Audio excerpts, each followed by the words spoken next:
second, number 14, Nate Jabbar. At first, number 25, Emmett Reynolds. Catching for the Garnet is number 9, Sam Jacobson. Playing DH is number 23, Matt Silvestri. And on the mound is number 35, Alex Scheisler.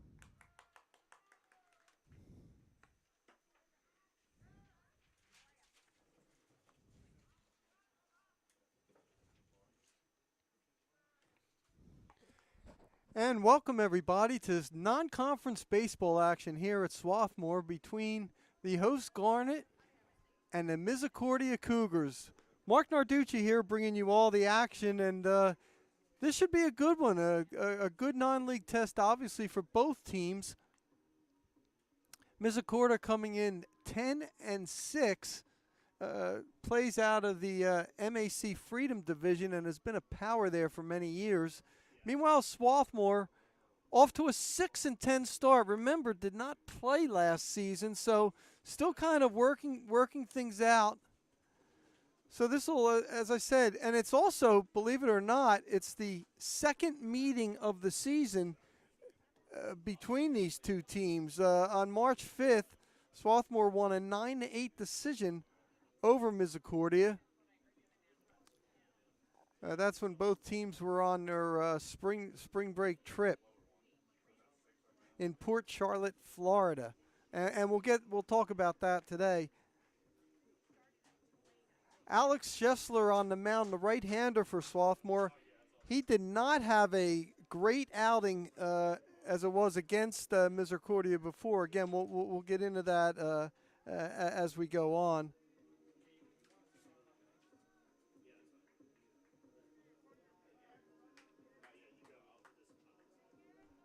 Scheisler, a right-hander, throws between 85 and 89 miles an hour. Now bag number 14, Garrett Mcelhaney. And Garrett Mcelhaney will lead things off for Misericordia. Looks like he was taking all the way, and he does for ball one. It'll be Mcelhaney in left field. Batting second, Santino Manganiello in right. Brady Madden's the second baseman who will hit third. The cleanup hitter is first baseman Derek Valsberg, as there's ball two. Batting fifth and the DH, Owen Vanderkirk. Hitting sixth and playing third, Austin Miles. Batting seventh and playing center field, Brendan Gray. Brock Bollinger is the catcher, hitting eighth as there's a strike. And hitting ninth and playing shortstop is Gabe Bunn.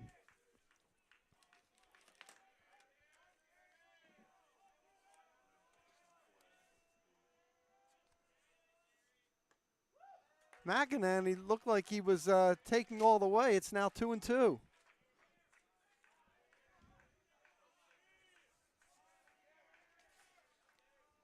Garrett, the leading hitter for this Misericordia team, batting .404. He started all 16 games. That's low for a ball. Got away from catcher Sam Jacobson. No harm there with nobody on base.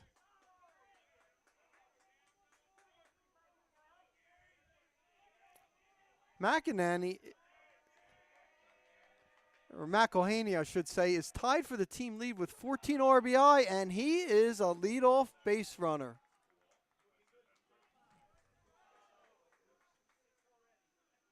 That is already his 15th walk of the season. And he will be a threat to run. He's stolen 5 bases in 7 attempts.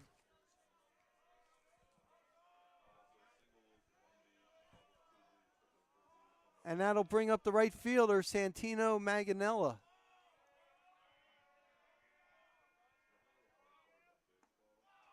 That's low for a ball. Manganiello hitting .323 on the season. He is one of the 3 that is tied for the team league with 14 RBI.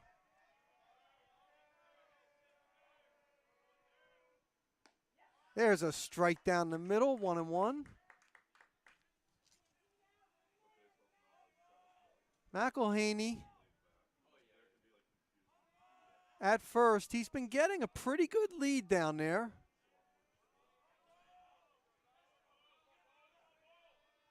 Really good lead right now.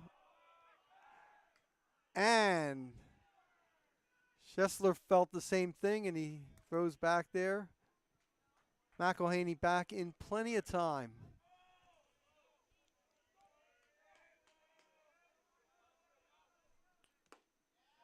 There's a strike. 1-2 the count. Manganella's doesn't have any home runs, but he has 8 doubles, which does lead the team.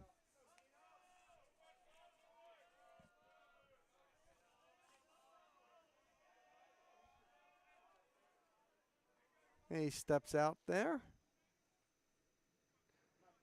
Schessler 2-0 with a 4.30 earned run average. This is his 6th appearance of the season. It'll be his 3rd start, and again he goes back there. McElhaney back in time.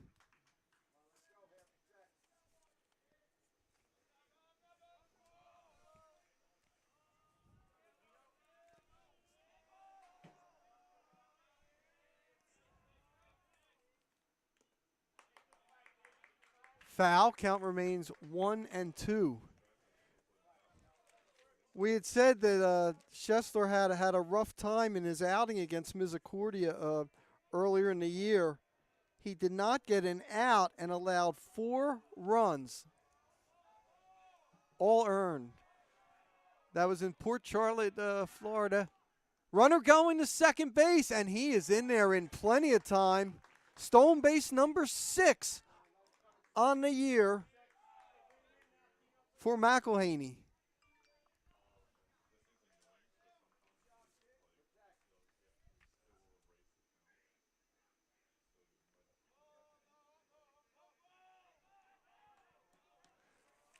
So now runner in scoring position, 2-2 the count to Manganella.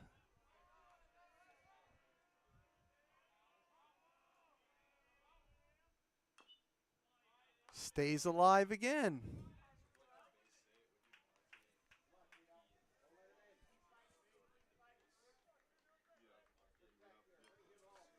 Veteran Matt Midkiff in his 9th season at Swarthmore. You know, both teams said, you know, even though this is a non-conference games, they're not just putting a bunch of subs in there. They're going out to win these games. Oh, he fought off a tough pitch, low in the strike zone, and the count remains 2-2.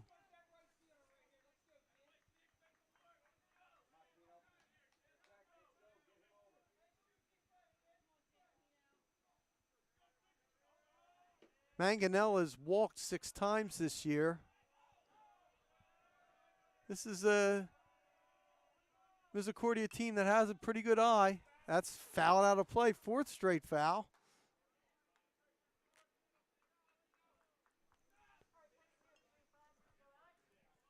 By the way, the infield alignment, Luke Mutz at 3rd, Max Rothwarg at short, Nate Jabara at 2nd, and Emmett Reynolds your first baseman, Sam Jacobson your catcher, Evan Johnson in left.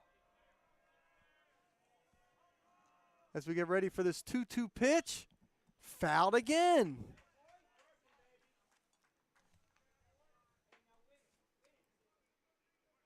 Kirk Tejada Herzer in center and Paul Cook in right field for the Garnet. Just a beautiful day for baseball, and this is an outstanding complex here at Clothier Field. Breaking pitch gets him out on a cold 3rd strike.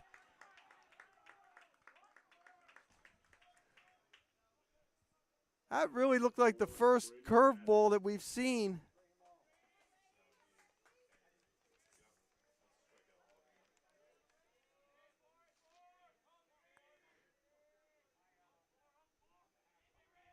Schessler came in with 8 strikeouts in 14 2/3 innings, and that brings up the second baseman, Brady Madden. Again, takes something off of that.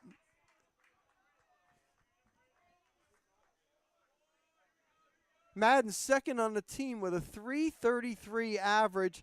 And again, the first 3 batters in the lineup are all tied for the team lead with 14 RBI.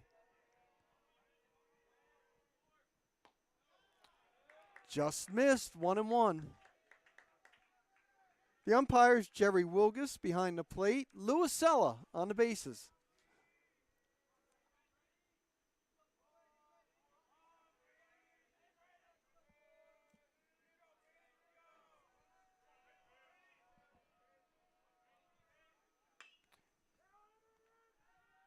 Center field, Tejada Herzer there with a beat on the ball. And yes, the runner, McElhaney, will tag up and easily make it to third base for the second out.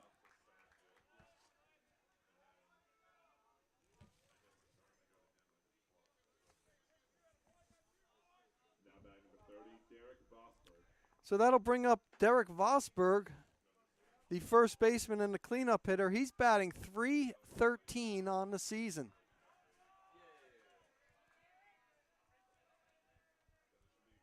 So McElhaney, the runner at third base, 2 down here in the top of the first inning. He takes that first pitch for a strike. Vosberg with 2 extra base hits, both doubles. 10 RBI on the season.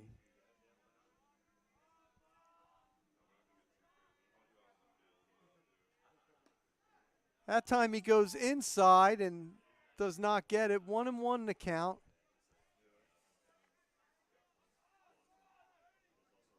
Vosberg, a junior from Lakeville, PA, Wallen Paulpack High School.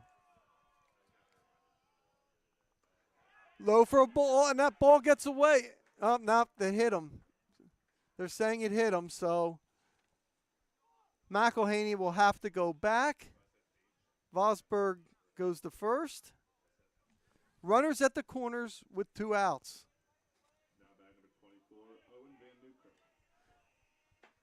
I'll bring up the DH, Owen Van Newkirk. He's hitting .311. One of 7 players who's hitting .300 or better for the Cougars.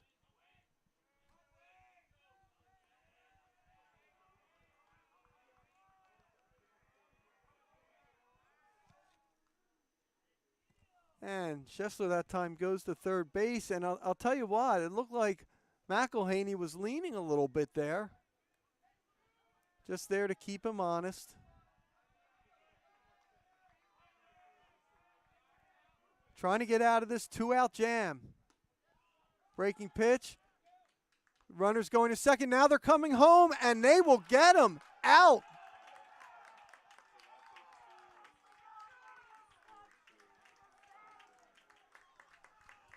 So McElhaney out. 6-2.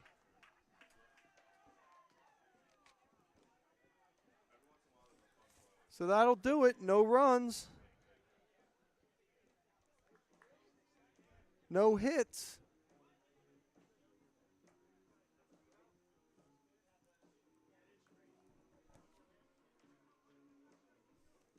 And 1 left on base.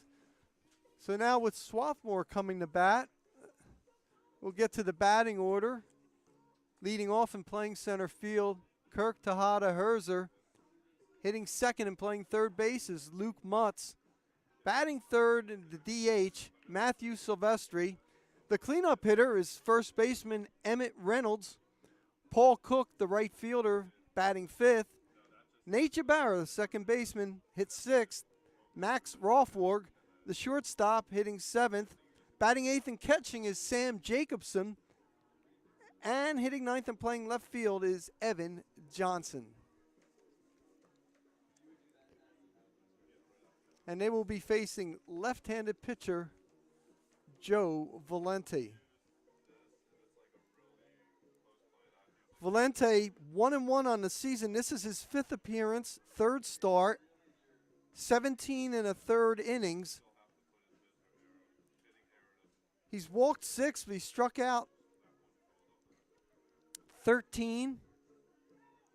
Has allowed 7 extra base hits, including 1 home run.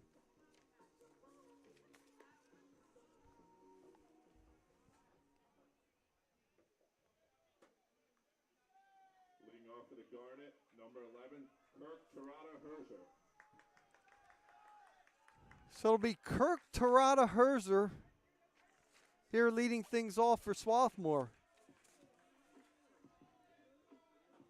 Two of Swarthmore's top players, Michael Seppy and Austin Burgess, not in the lineup today, both injured. We'll talk about that as we go along. Tarada Herzer takes the first pitch for a strike, hitting just .215 on the season with a .282 on base. Nice off-speed pitch that time by Valente.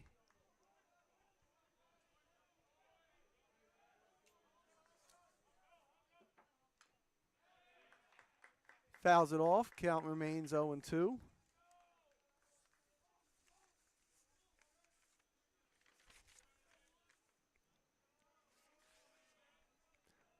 Valente, a junior from the area, Harleysville, PA, attended North Penn. Pop up, Valsburg right there, calls it right away and makes the put out for the first out. Now batting number 7, Luke Mutz.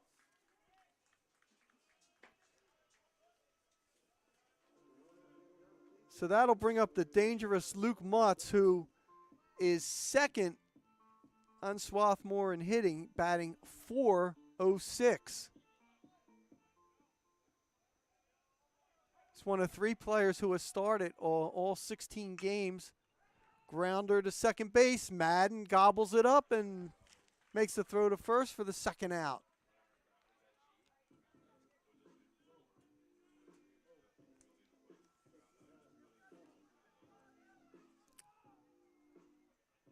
So that'll bring up the DH, Matt Silvestri. Silvestri batting .283. This is his 14th start of the season. Swings through that one. Silvestri with 2 extra base hits, both doubles, 5 RBI. And Valente quickly gets ahead 0-2.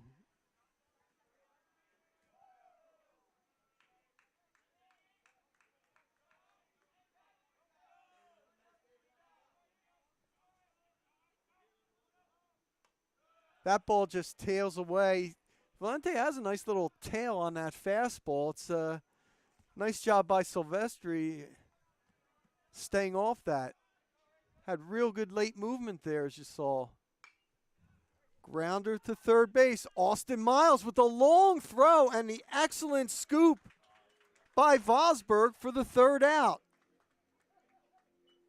So no runs, hits, or errors. We're through 1, and we have no score between Misericordia and Swarthmore.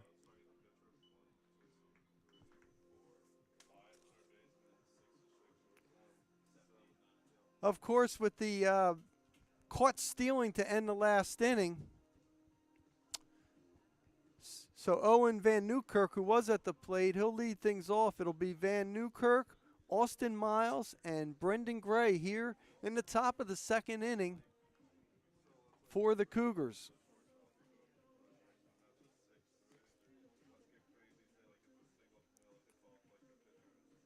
Schessler from Oxford, PA. He went to Oxford area high school.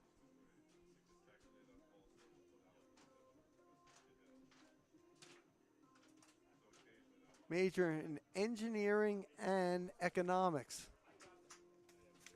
It's interesting because Swarthmore will be starting in February and through the whole month of March playing non-conference games.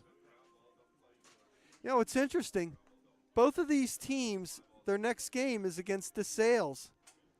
Swarthmore will be visiting DeSales tomorrow in yet another non-conference game. And Misericordia will have a MAC Freedom Division 3-game series this weekend, hosting DeSales on Friday and then visiting them for a doubleheader on Saturday. DeSales off to a 6-7 start on the season.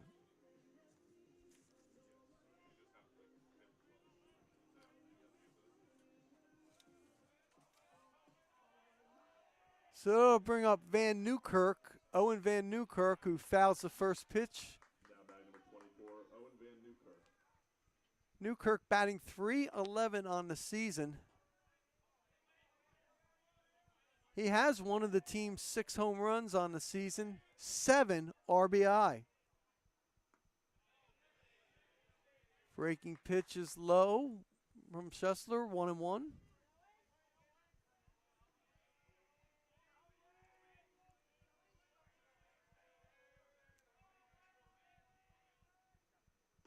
There's a curveball for strike 2, and you could see Newkirk guessed fastball. He took a home run swing at that one.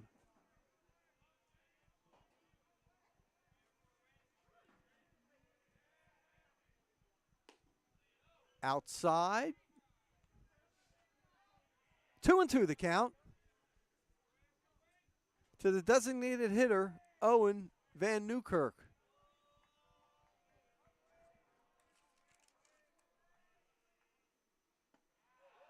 And he gets him on a cold third strike.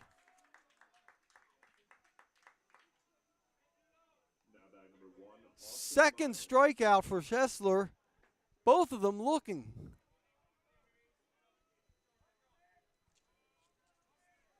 That'll bring up third baseman Austin Miles. Miles batting .322, takes that first pitch outside for a ball.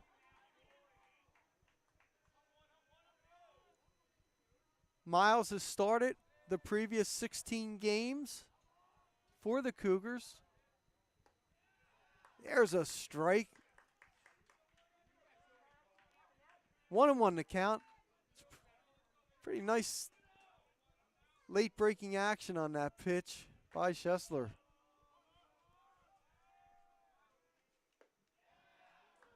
Hitting the outside corner for strike 2. 1-2 the count to Austin Miles. Miles with 12 RBI on the season, 4 doubles and a triple. Grounded to second. Jabara has to make the throw, and he does for out number 2.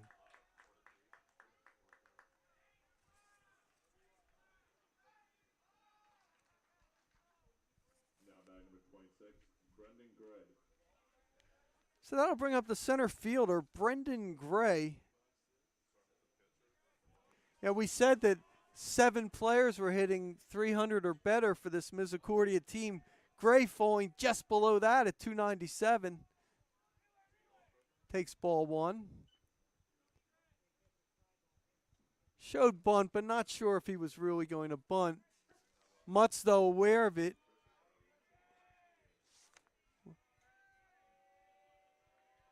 We'll see if he charges up.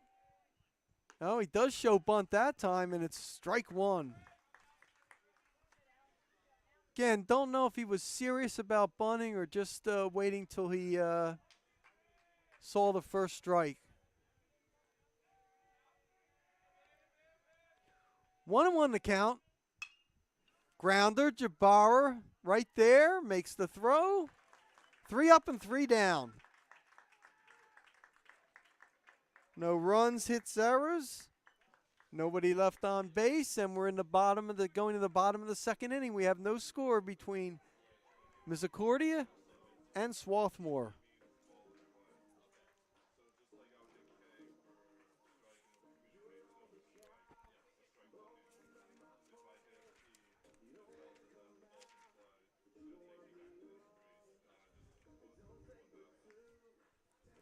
Swarthmore, of course, did not play last season, so, you know, the Garnet, and it's good that they have all these non-league games before they get into the Centennial Conference playoffs, where, of course, the top 4 teams will compete in the Centennial Conference postseason tournament. Always a dogfight to get those games.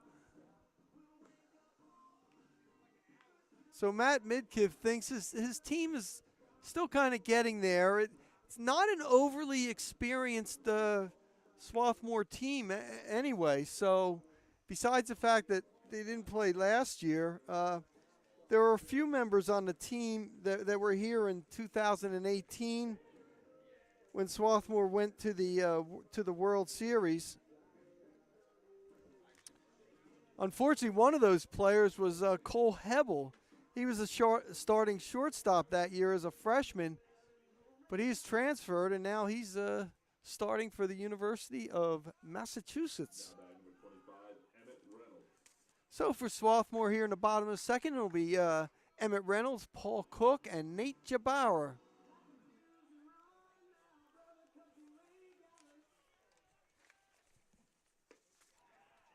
Reynolds swings through that first pitch, hitting just .222 on the season, but looking to get his stride. This is his 11th start. He's appeared in all 16 of the previous games. That's a nice job laying off that pitch.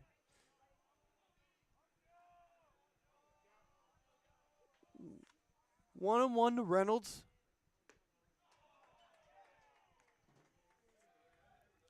Tell you, Valente has very good control of his off-speed pitches. Has had Swarthmore chasing it here in the early going. That's outside, 2-2.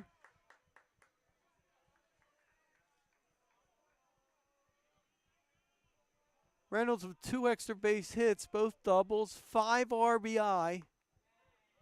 And he gets him on a called third strike. Now batting number 1, Paul Cook.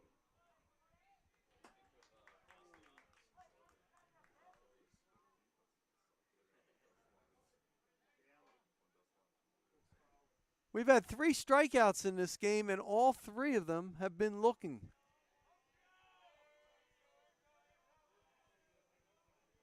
That'll bring up Paul Cook, who takes that first pitch for a strike. Cook off to a great start, batting .375. He's appeared in all the games this season. This is his 15th start. Is outside for a ball.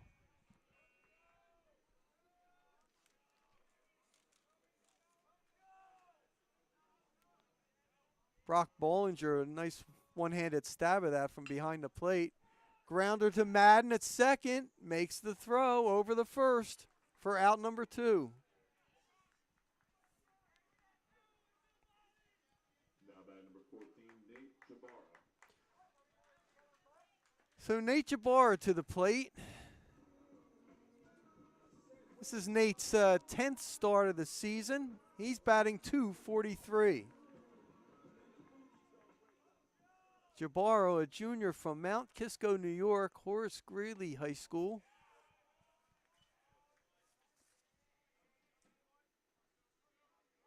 I'll tell you, Valente continues to get ahead of batters. The thing about Valente you like, too, is that he's working quickly. There's strike 2. Now, what Valente's been doing so far in the early going, he's moving it around. That ball actually was right in the middle of the plate. I think when he's ahead in a count like this, he likes to go outside and see if he'll chase. And actually it was outside, but an excellent job of hitting. Jabauer going the other way for the first hit of the game.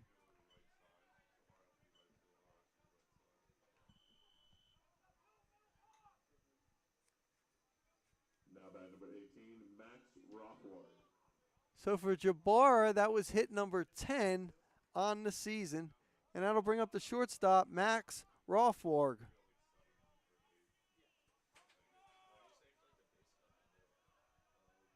Rothward batting .216, and he bunts this time. Miles makes the throw, and he's not going to get him. That's an outstanding bunt.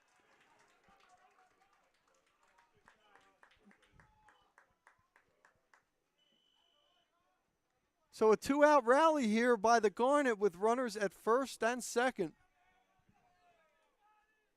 Now batting number 9, Sam Jacobson. And that'll bring up the catcher, Sam Jacobson. Jacobson hitting .308. This is just his 6th start of the season.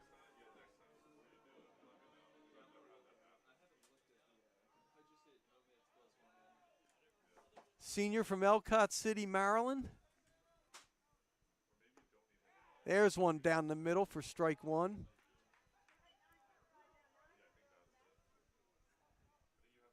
Really nice job by Valenti with the late breaking action of that pitch.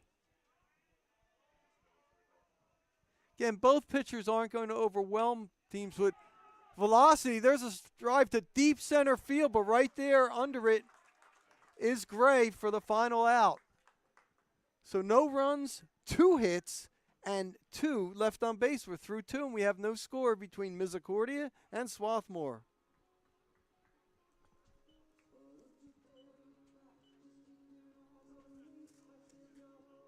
Both teams in the early going have played good defense.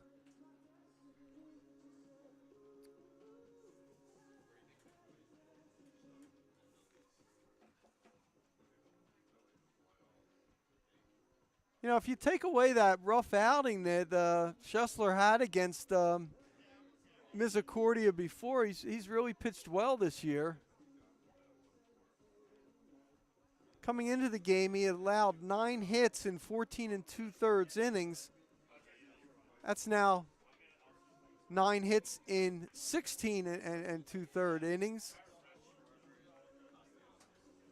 One thing he's done is he's walked 13 on the season. Walked 1 here today, then the leadoff batter, Garrett Mcelhaney. But got out of a little bit of a first inning jam, and now he's in the 3rd inning, and I think he's pitching with a lot of confidence.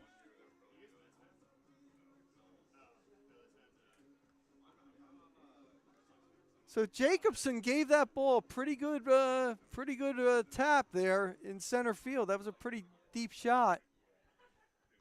You see the dimensions here, 377 center, 339 on left field.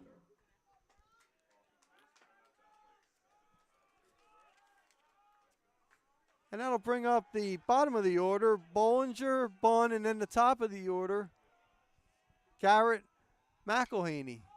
Pop up. Reynolds makes the catch.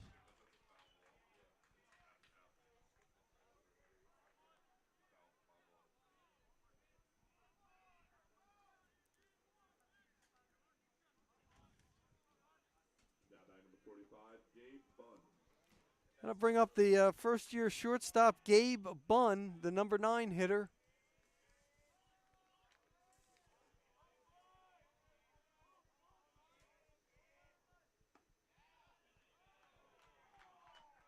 That one just missed for ball 1.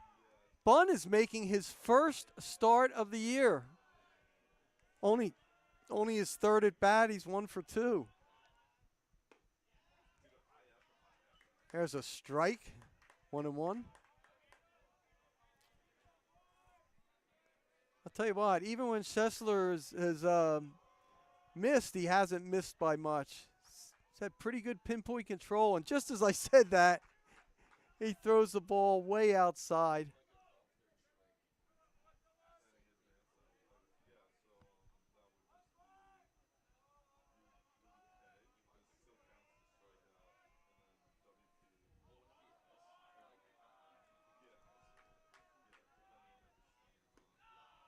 Low, ball 3. And the one thing you don't want to do is walk the number 9 batter who has had 2 at-bats coming into today. And I'll tell you, Bunn, I think, was taking all the way there. So that'll make it a full count.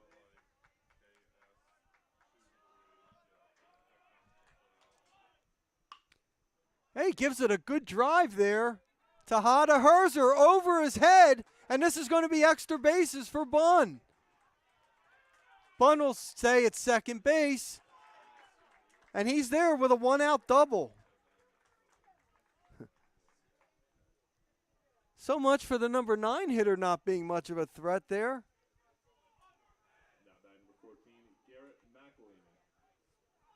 So that's just his 2nd hit of the season. As we said, only his 3rd at bat, his first extra base hit. And that'll bring up the top of the order, leadoff man Garrett Mcelhaney, who walked his first time up.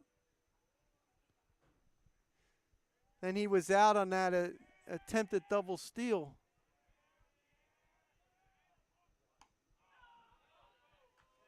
outside for a ball. So obviously his stats remain the same. McElhaney at .404, leading the Cougars in batting.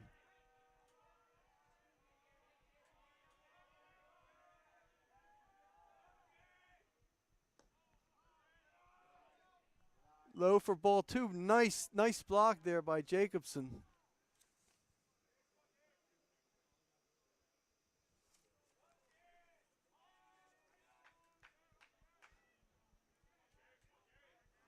Jacobson has scooped a couple of balls out of the dirt here.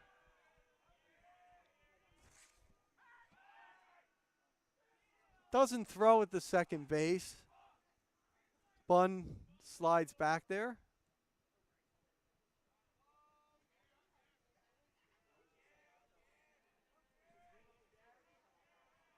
Well, he really ripped that shot to center field. Tarada Herzer, a very good center fielder. That's outside.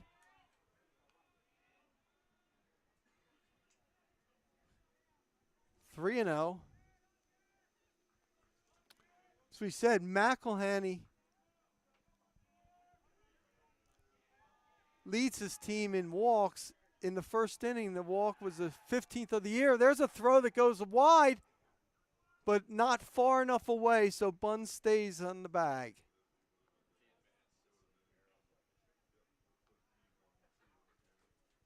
So runner at second, one out.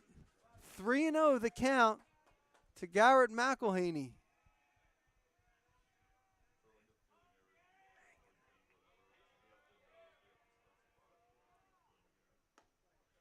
And he takes that for a strike.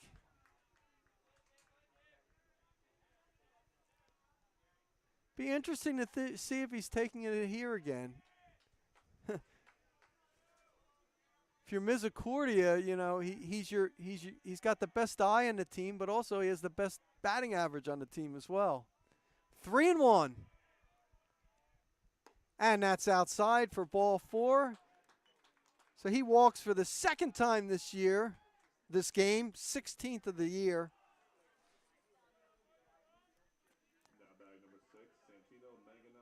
And that'll bring up Santino Maganella, the right fielder who struck out his first time up.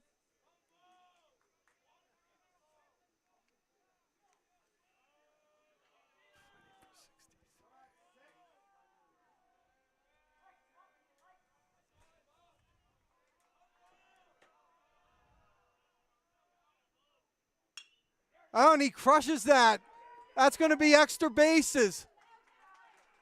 Maganella going around second. 1 run will score. 2 run will score. He'll make it into third base with a triple as the Cougars take a 2-0 lead on the 2-run triple by Santino Maganella.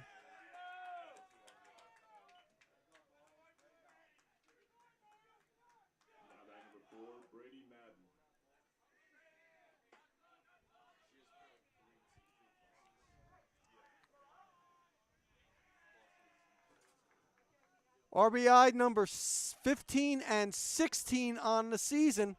That's also his first triple of the year. Brady Madden takes that for ball 1. Madden 0 for 1. He flew out the center to Tarada Herzer, his first time up.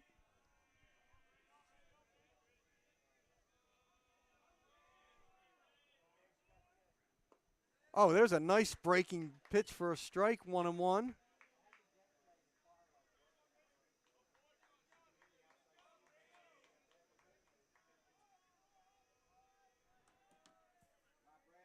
Madden's now hitting .327 after that first inning flyout. A little bit ahead of that fastball and fouls it off for strike 2. 1-2 the count.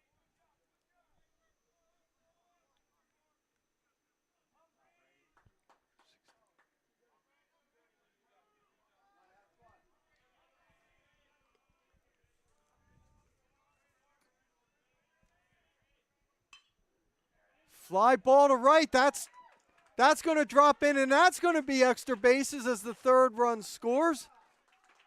As Madden goes into second with an RBI double, and it is now 3-0, the Cougars lead.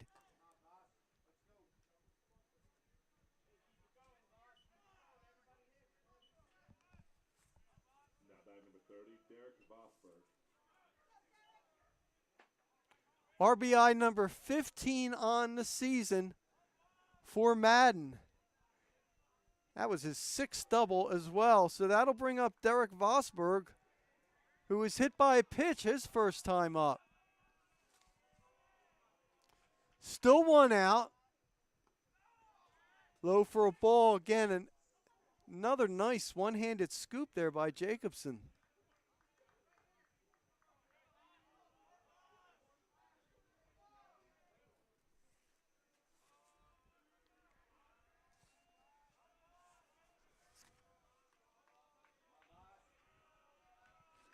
Three hits this inning by Misericordia, all extra bases, 2 doubles and a triple.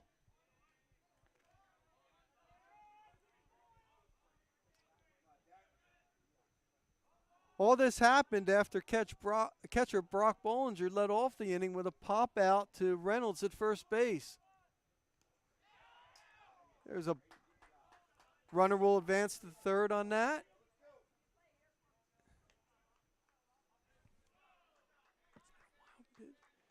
Is that a pass ball? Oh, they're going to score it a wild pitch.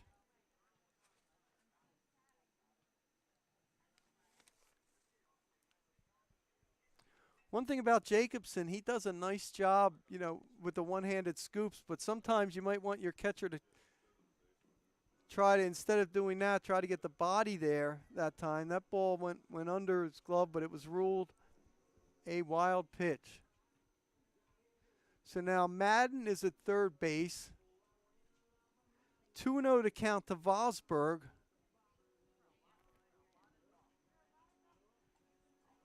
One down here in the top of the third as Misericordia has brought 3 in so far.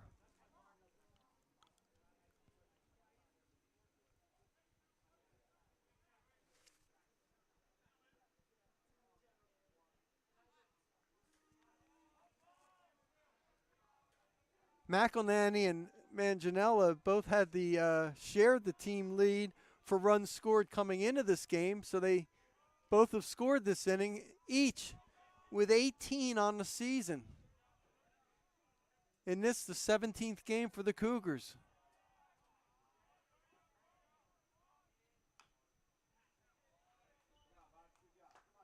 He fouls that off. 2-1 to count. Vosberg hitting .313 on the season. Junior from Lakeville, PA.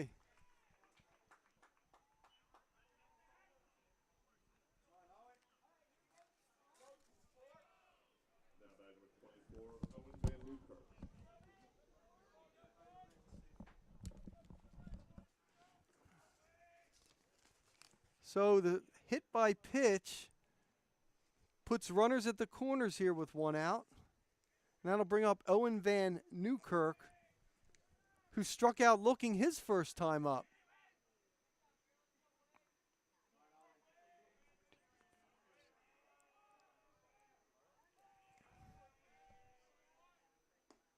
That's way outside for ball 1.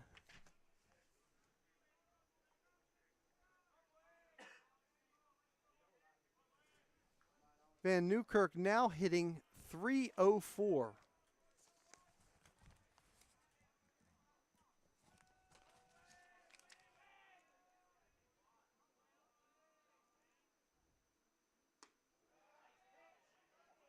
That's high. The only question was, did Van Newkirk go?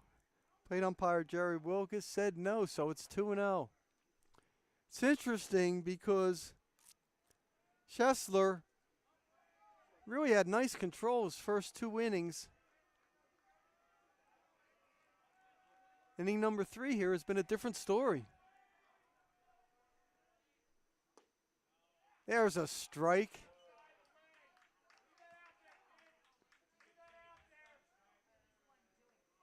That's the pitch that he was really hitting on the first 2 innings, hitting that outside corner.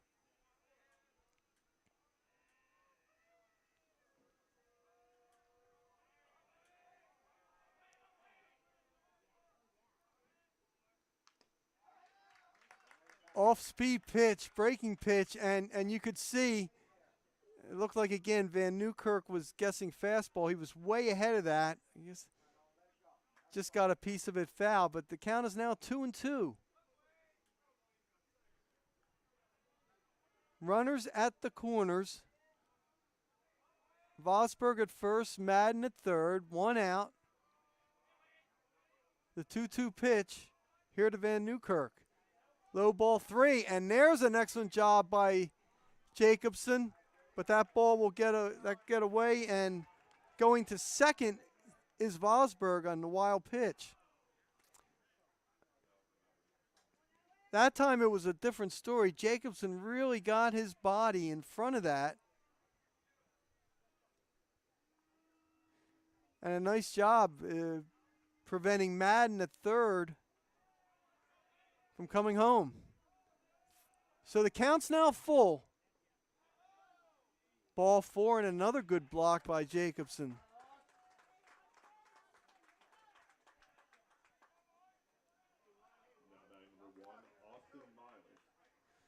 So the bases are loaded here with 1 out.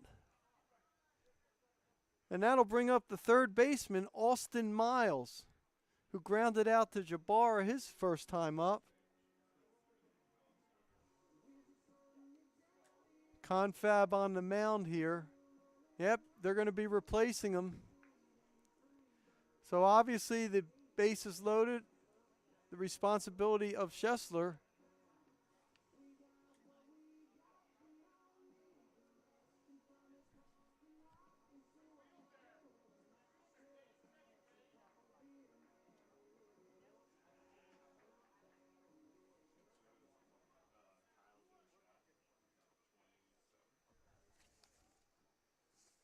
So a pitching change here for Swarthmore.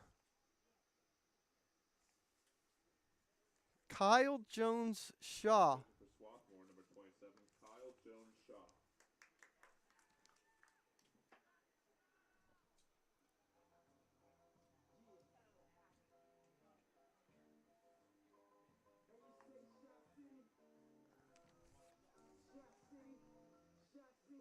Kyle, a senior right-hander from Hinsdale, Illinois, Hinsdale Central High School.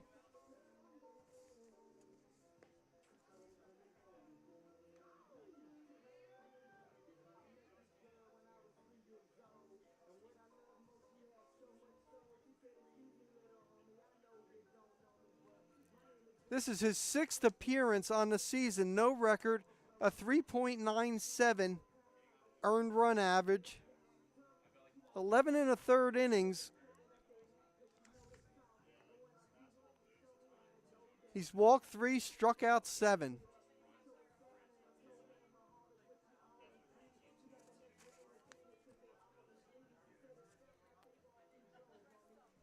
So Schessler exits after pitching 2 1/3 innings.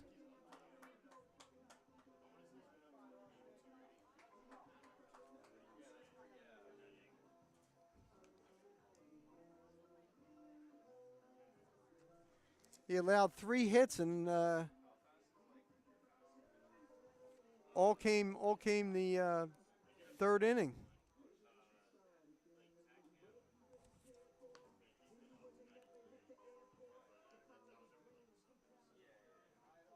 So Jones-Shaw has walked at 3 in 11 1/3 innings, and he has no margin for error here.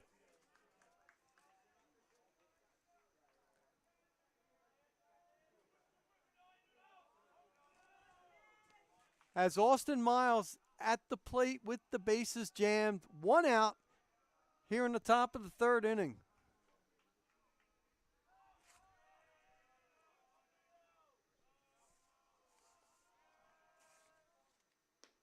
That's way outside for ball 1.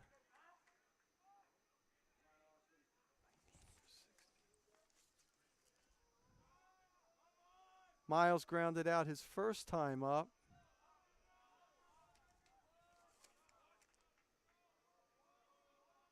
He's now hitting .316. There's a strike.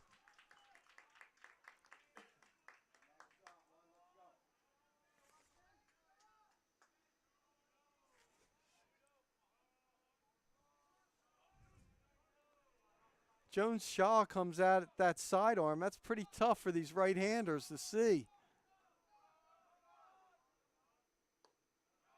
Just missed. 2-1.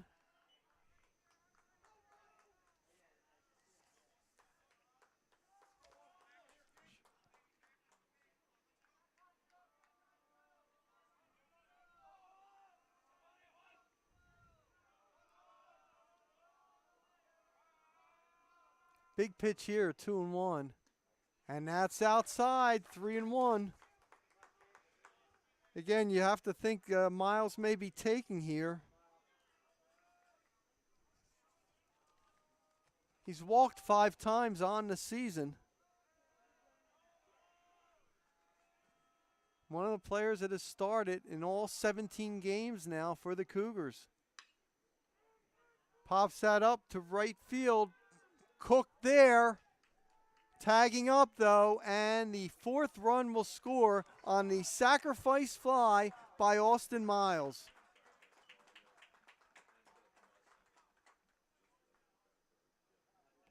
Madden scoring easily.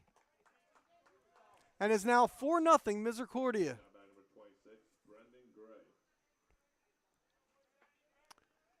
That'll bring up the center fielder, Brendan Gray, who is the 9th batter this inning for the Cougars.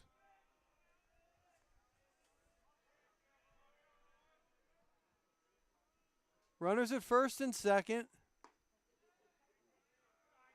That's inside for ball 1.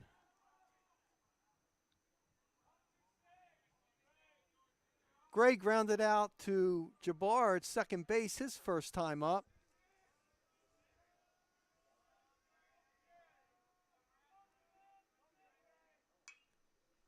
Fouls a tough outside pitch off. Count even up at 1-1.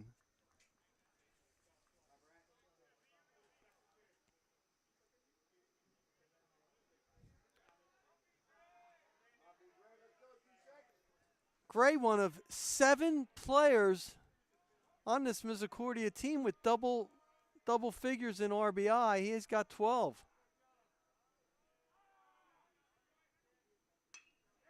That ball's going to drop in for a base hit. And that'll bring in the 5th run for Misericordia on the 2-out RBI single by Brendan Gray.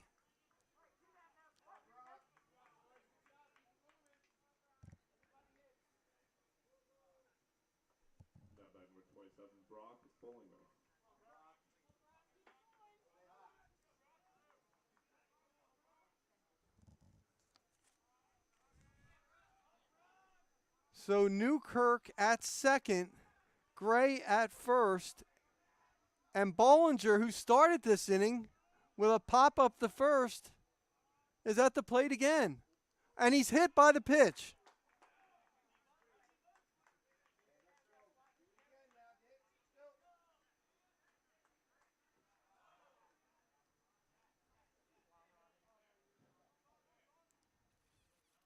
Now batting number 45, Gabe Bunn.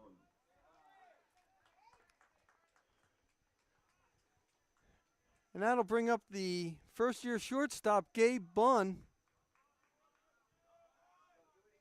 who started all this damage with a double, a 1-out double. Bunn, as we mentioned, only had 2 at-bats coming into the game. Bases are loaded. 2 outs.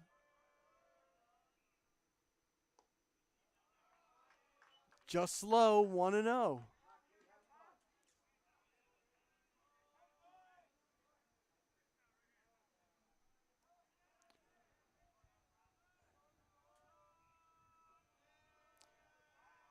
He scored on the triple by Manganella.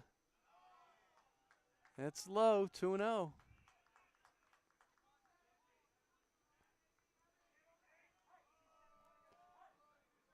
Again, just like Schessler, Jones Shaw won't be blowing people away with his velocity. He has to certainly rely on location. There's a strike right on the inside corner. 2-1.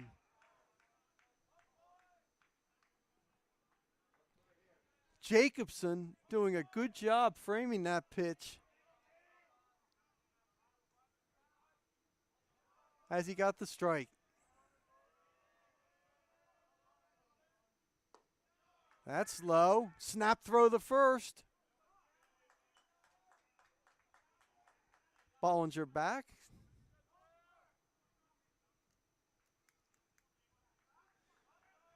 Three and one to count. Now I know that Bunn led off with a double, but you'd have to think that he'd be taking here. Bases loaded, 3-1. Misericordia up 5-0. Throw to third base.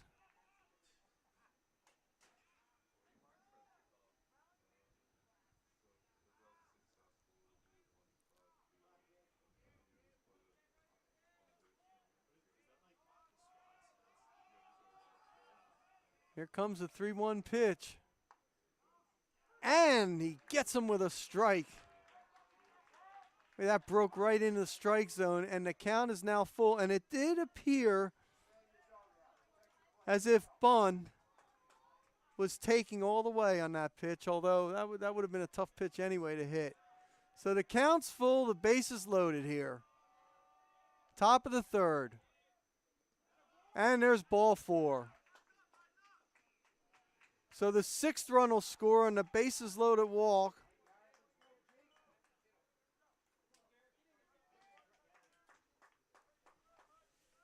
And it is now 6-0 Misericordia.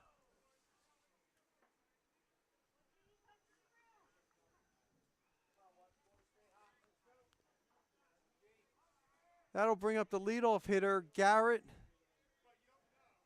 Mcelhaney. We're in the third inning, and this is his third plate appearance. Walked the first 2 times up. He takes that first pitch for a strike. So his team leading average of .404 still stays intact.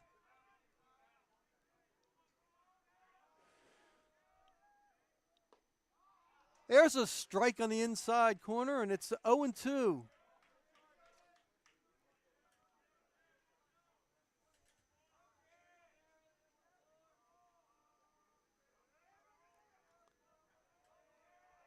Now they went on the inside corner. Let's see if they try to go outside. Let's see if they try to get him to chase. Yep. He stays alive. He saw that coming, and he just got enough of it to stay alive.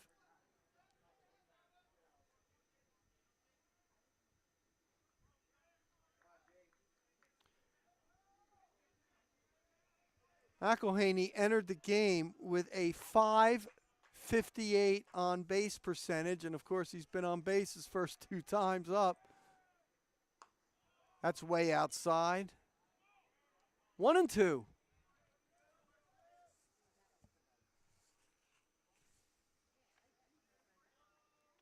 McElhaney, a junior from Forest Hill, Maryland, went to Calvert Hall, school that we know has gotten a lot of notoriety for its basketball program. Oh, he fouled off a very tough pitch to stay alive. That was on the fists. That's an excellent job by Jones Shaw. Yeah, he pitched him outside on that previous pitch, and he came in on the fists, and that's a tough pitch to foul off to stay alive. So count remains at 1-2. Bases loaded. And again, foul.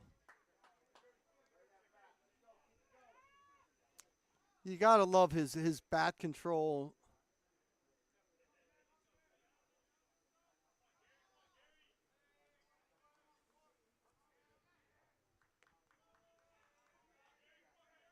Besides the 2 walks, he also stole his 6th base of the season in the first inning. And he strikes him out on an off-speed pitch.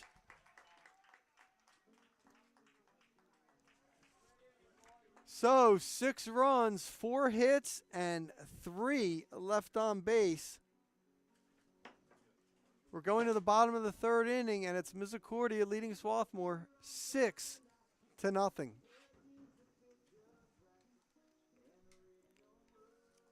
Of course, remember, we talked at the top of the telecast that these two had a wild game earlier. Swarthmore beating Misericordia by a score of 9-8.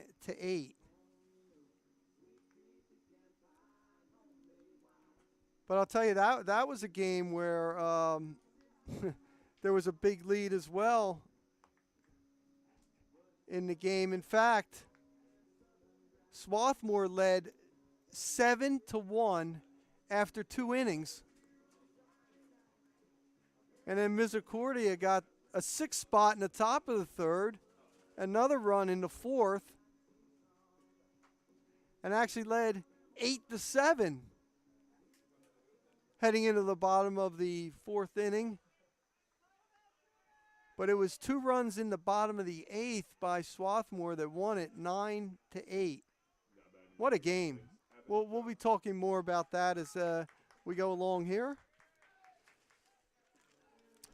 In the bottom of the 3rd inning, Evan Johnson will lead things off for Swarthmore. It'll be Johnson in the top of the order, Tejada, Herzer, and Mutz.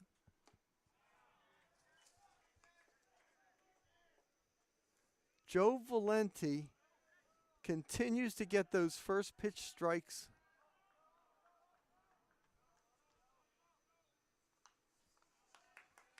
Gets ahead 0-2.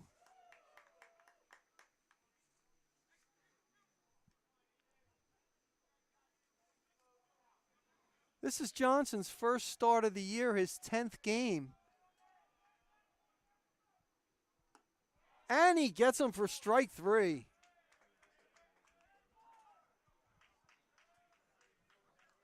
Second strikeout of the game for Valenti.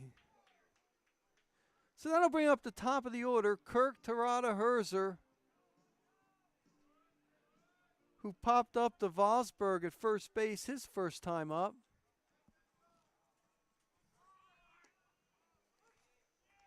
Takes that first pitch for a strike. Showed bunt, but I think he was just taking all the way.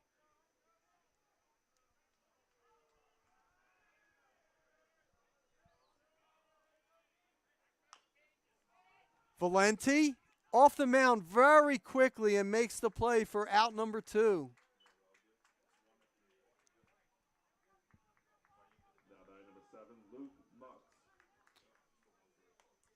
Wow, that was an excellent play by Valenti as he showed quick instincts and reflexes right away.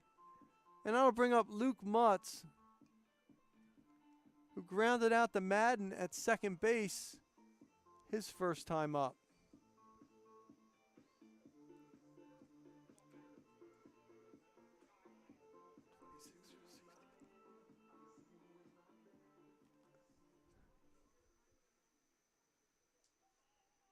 Mutz leads the Garnet with 26 hits.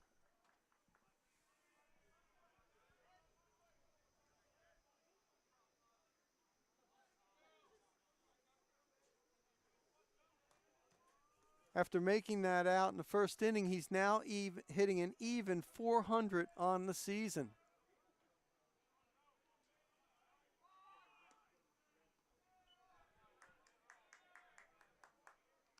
That ball was outside off the glove of Bollinger. One thing you really have to like here is the pace. Valenti's getting that ball and working very quickly. Here's a strike, 1-1. And he continues to have success pounding that outside corner. Breaking pitch for strike 2. Again, he's moving it around. Outside corner last pitch, breaking pitch inside. He'll probably go back outside. And he does. And I'll tell you, Mutz did an excellent job fouling off a tough pitch, which had a real late tail to it.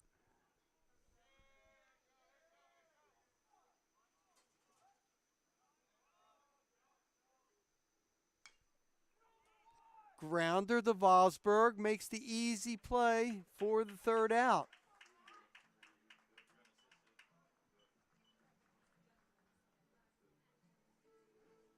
So no runs, no hits, and nobody left on base. We're through 3, and it is 6-0 Misericordia.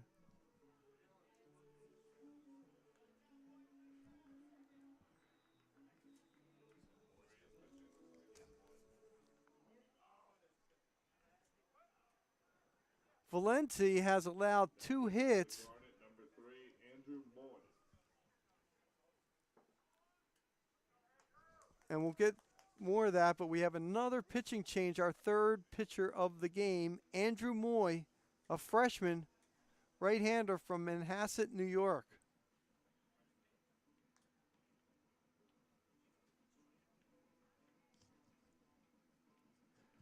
So Jones Shaw went just 2/3 of an inning.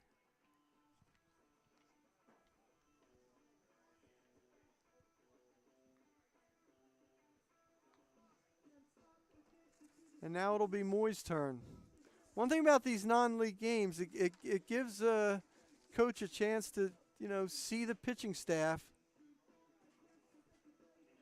Moy is making his 5th appearance of the season. He's made 1 start. He's only pitched 6 1/3 innings. He's allowed 12 earned runs, 3 walks, and 1 strikeout.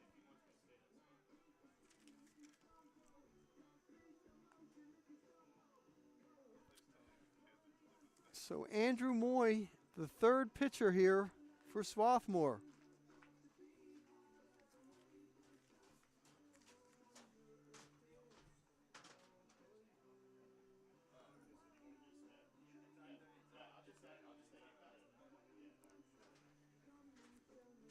By the way, Misericordia sent 12 batters to the plate in that 6-run third inning. 4 hits, 3 of them were extra bases. The doubles by Bunn and Madden, a 2-run triple by Maganella.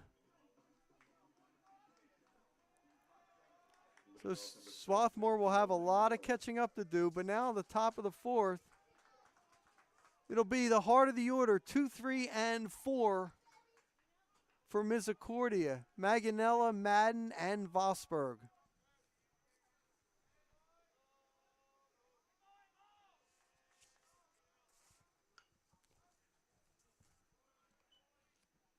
He bunts that foul to start things off.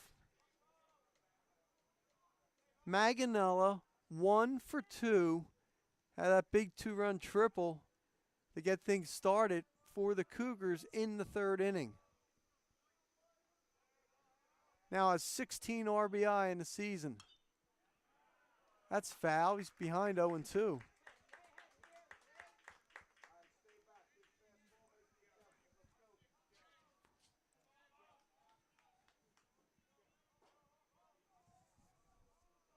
Maganella has 21 hits on the season. That's foul.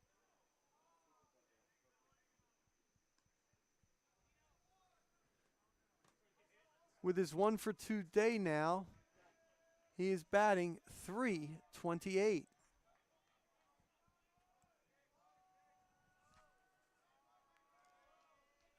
Moy ahead of the count, 0-2. Low for ball 1.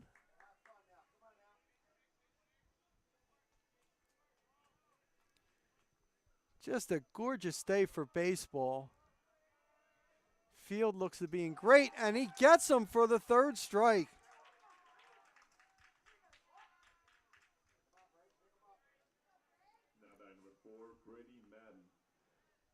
First strikeout for Moy.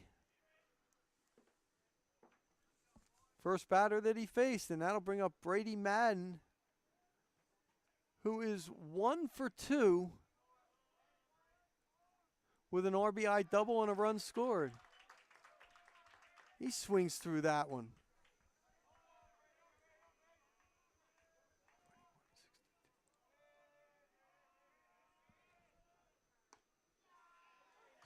Just on the inside corner for strike 2.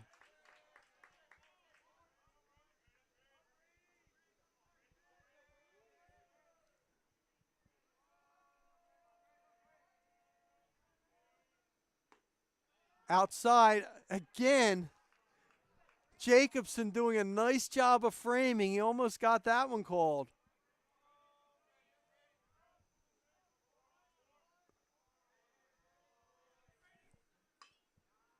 Fouls it off again.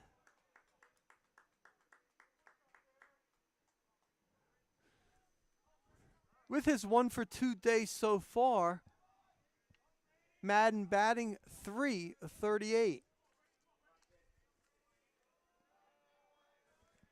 Entered the game hitting .333. Just missed that time.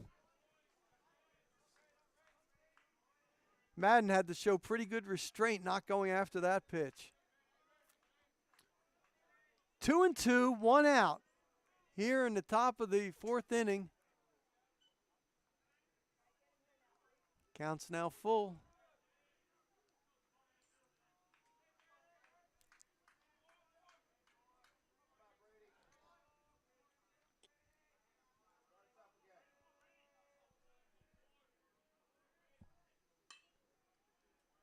Gave it a long ride, but way foul. Cook in right field didn't have to chase that long. You could see that one was way out of play. So the count remains full. We've had a lot of full counts here.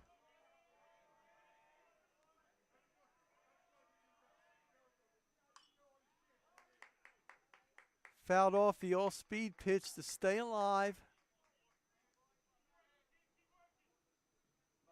I don't know if part of that went off his foot. That looked like it hurt. Madden taking a moment to compose himself after that.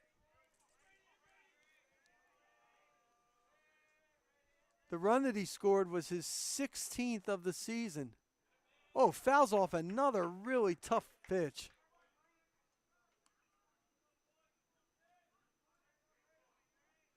That's the one thing Misericordia has done an outstanding job today of down 2 strikes, batters fouling off excellent pitches just to stay alive in the at-bats. And just missed with that breaking pitch, so Madden is a 1-out base runner here in the top of the 4th. Now number 30, Garrett Mcelhaney. That is only the 2nd walk that Madden has drawn this season, and in this his 17th game. So I'll bring up Derek Vosberg, the first baseman. Crazy day for him. He's been hit by pitch twice. Grounded to Moy. Second base, 1. Shortstop, Rothwang over the first for the double play.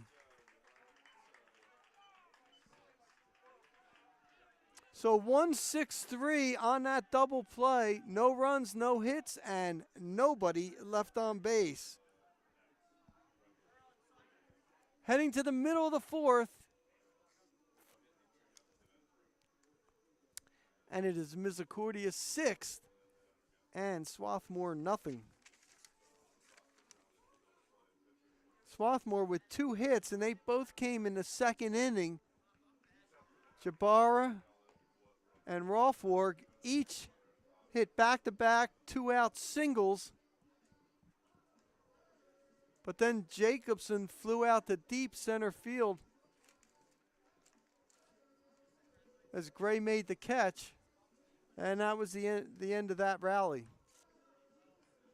For Swarthmore this inning, it'll be 3, 4, and 5. Silvestri, Reynolds, and Cook. As the Garnet looking to get some offense. They had plenty of offense in their last game. That was on Saturday, an 8-7 win over Montclair State. We said it before, Swarthmore plays a tough non-league schedule. We'll get more into that, but of course Montclair State in the New Jersey Athletic Conference, long known as a strong Division III conference. One that includes Rowan University, which Swarthmore lost to earlier this year, 8-4. Silvestri grounded out to third base in the first inning on an outstanding scoop, if you remember, by first baseman Derek Vosberg. Counts at 1-1. Foul. Oh, no, they're saying fair. Excuse me on that. And a great throw by Miles to get him. Well, good thing Miles wasn't like this announcer thinking that was a foul ball. He had to gun that throw over there.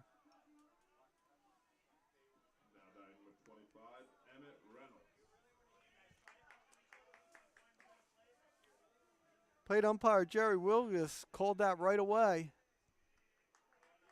So that'll bring up Eric Reynolds, who struck out looking his first time up.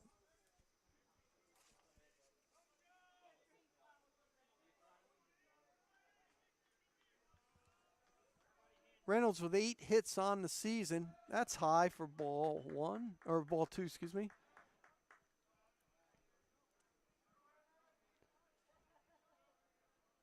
Swarthmore looking for base runners.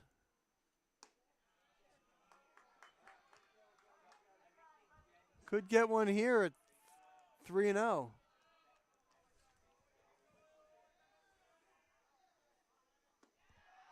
And Reynolds walks. That's his 8th walk of the season.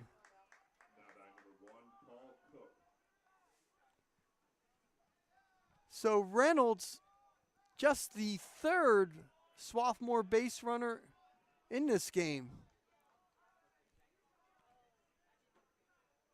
And with 1 out, it'll be right fielder Paul Cook.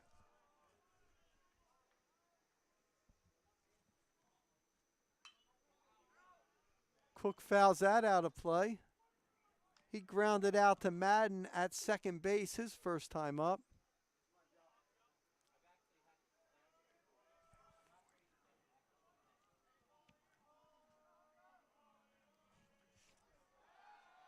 Throw over the first, but you have to think that wasn't Valente's best move.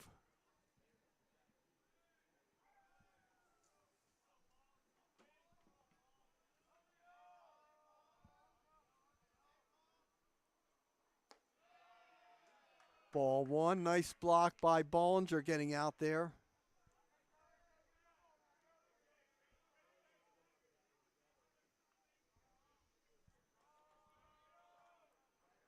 Cook now batting .367. That's out of play.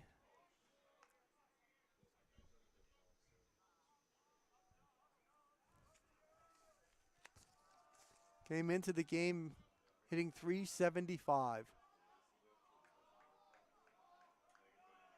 So 1 out. Reynolds, the runner at first base.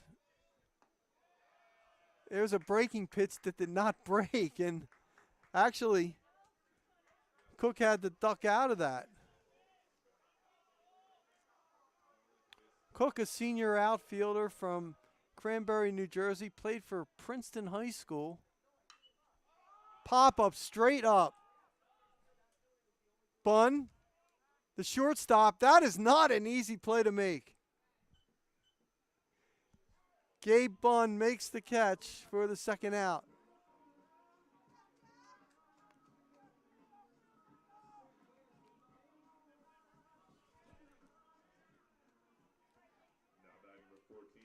Jabara. So Nate Jabara, who has one of the 2 hits for Swarthmore, at the plate with 2 outs. Emmett Reynolds at first base.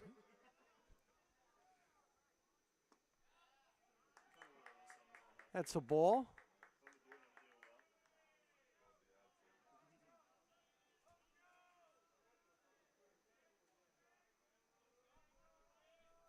Reynolds at first has 1 stolen base, his only attempt at 1. That's outside.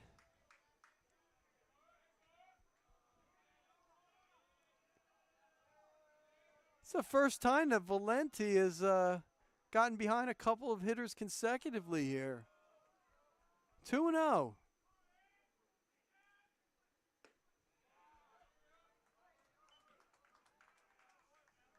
Jabara takes that pitch for a strike.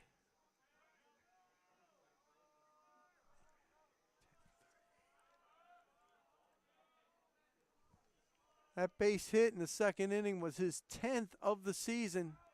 Fouls that one off the fist. That's a tough play. That's a tough pitch. Tough pitch to hit. He's now hitting .263 on the year.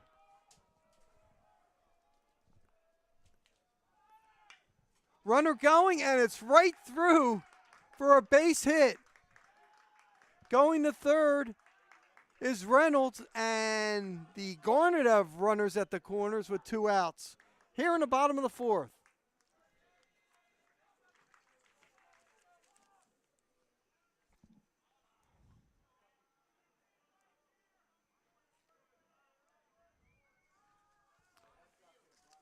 Third hit of the game for the Garnet, and second by Jabara. So that'll bring up the shortstop, Max Rothwarg.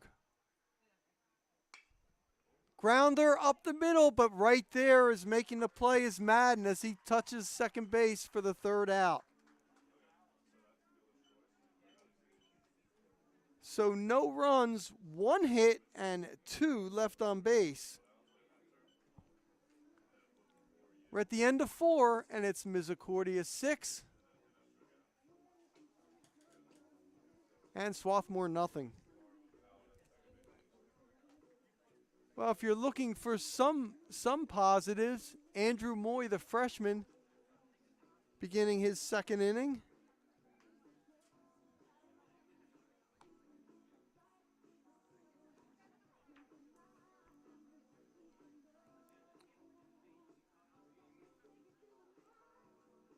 And he will be facing Owen Van Newkirk, Austin Miles, and Brendan Gray here in the top of the 5th.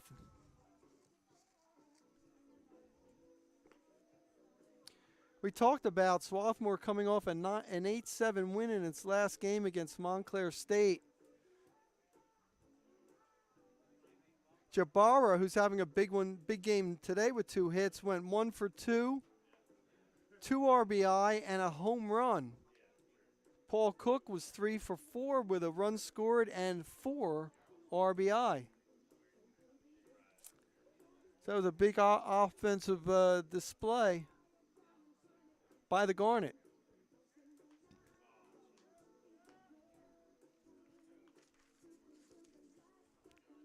Of course, Swarthmore won't begin its Centennial Conference schedule until April 2nd.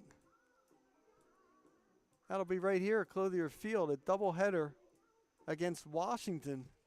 Now batting number 24, Owen Van Newkirk.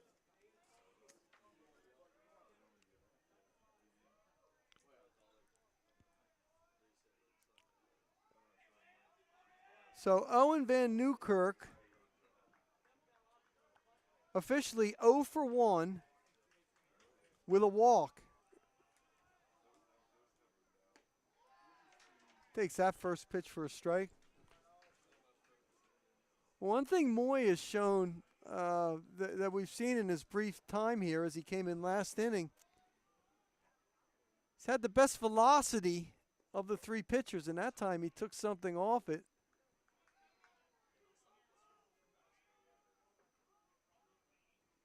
Counts 1-1.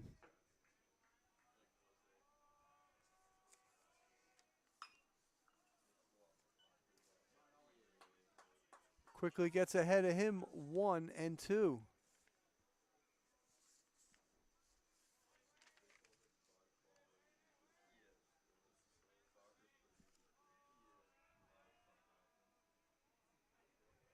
Van Newkirk hitting .304, and he gets him on a called third strike. Little delayed call there by Jerry Wilgus behind the plate. Second strikeout that Moy has had here in this game.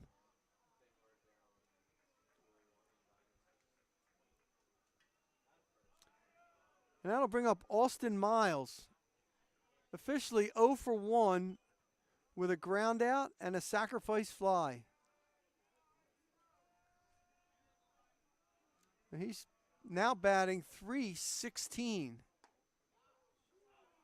Just missed inside. 2-0 the count.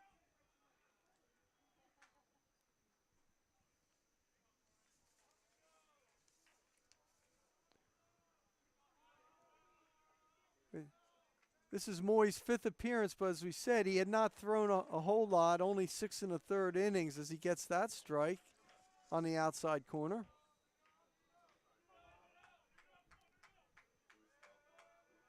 Now, these are games that if you're looking to show yourself,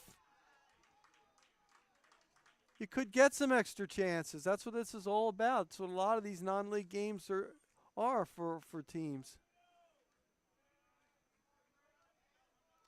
Counts now even at 2-2. 1 out, top of the fifth. Grounder to short. Nice play by Rothwarg over the first for the second out.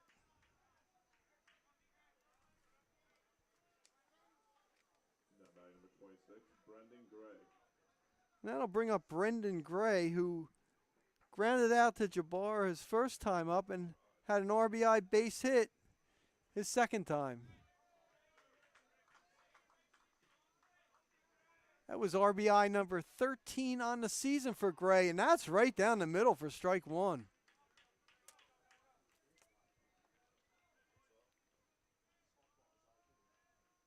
Moy pitching with a real good rhythm here. And that's a base hit. Second hit of the day for Brendan Gray. Now batting number 27, Brock Bollinger.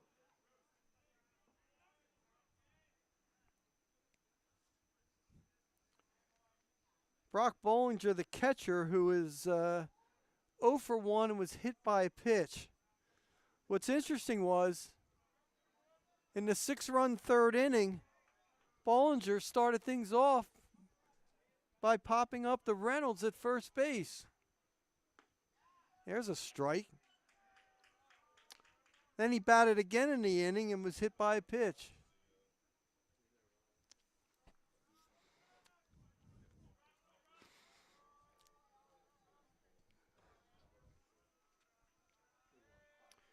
Gray, the runner at first with 2 outs, getting a pretty decent lead there. And he's going.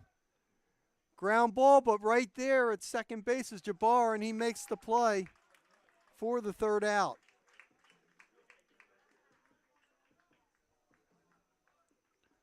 So no runs, a hit, and 1 left on base. We're moving to the bottom of the 5th inning, and Misericordia leads 6-0.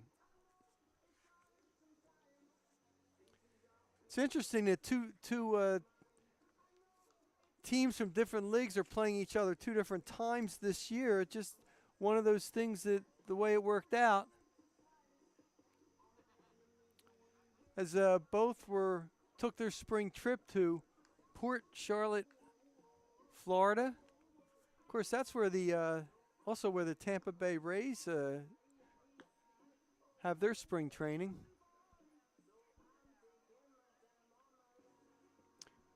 It's interesting, right before heading to Port Charlotte, Swarthmore played Rowan, lost a 10-4 decision. Rowan's one of the best teams in the country. team that was in the World Series last year and plays in the New Jersey Athletic Conference as well, and is one of the teams to beat there. And speaking of the NJAC, later this week, Swarthmore will be hosting Ramapo in a doubleheader. Ramapo, another member of the NJAC.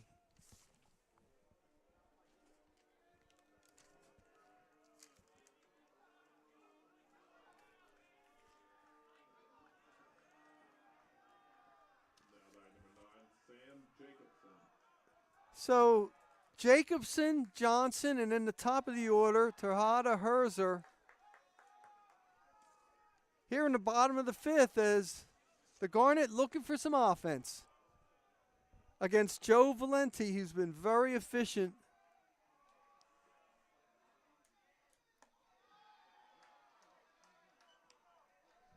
And I'll tell you what, the Swarthmore bench showing a lot of enthusiasm.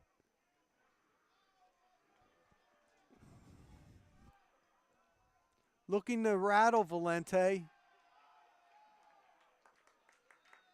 That pitch just missed.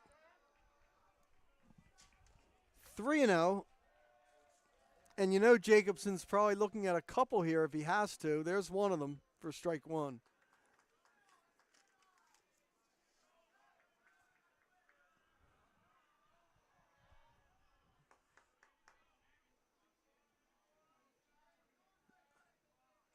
Joe Valenti has allowed just 3 hits, all singles, as we're in the bottom of the 5th inning. There's a shot to third.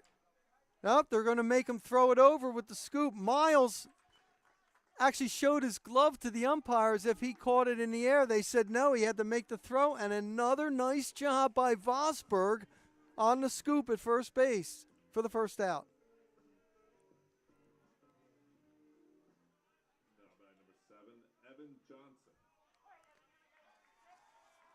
That'll bring up Evan Johnson, who struck out his first time up. He bunts it down the first base line. That's a tough play by Valente. And he's called out. Swarthmore doesn't like it. Matt Midkiff looking for an explanation there.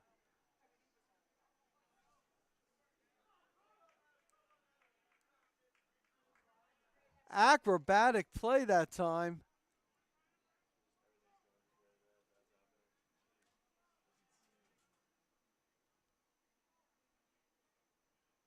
And one has to believe that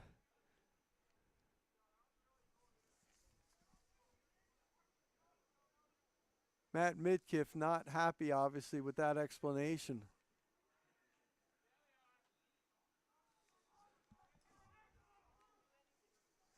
So that'll bring up the top of the order, Kirk Tejada Herzer.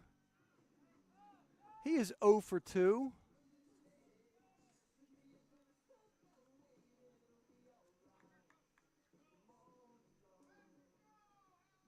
Number 11, Kirk Tejada Herzer.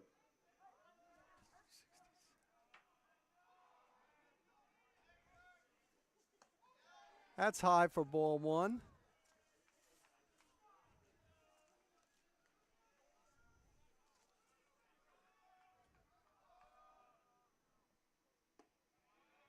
There's a strike. Herzer popped up to Vosberg in the first inning. Grounded out to Valenti in the third. Took something off that and strike 2.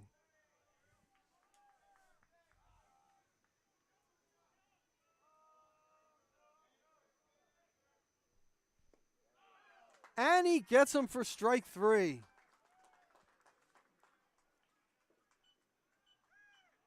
So no runs, no hits, no errors, and nobody left on base. We're through 5. Misericordia 6. Swarthmore nothing. 2. That was just the 3rd strikeout for Valenti.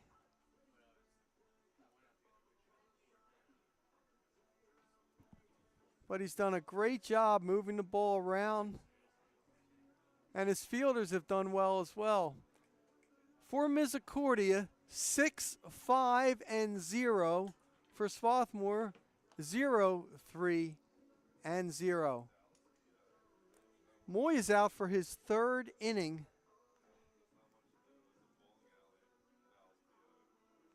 And he's been impressive.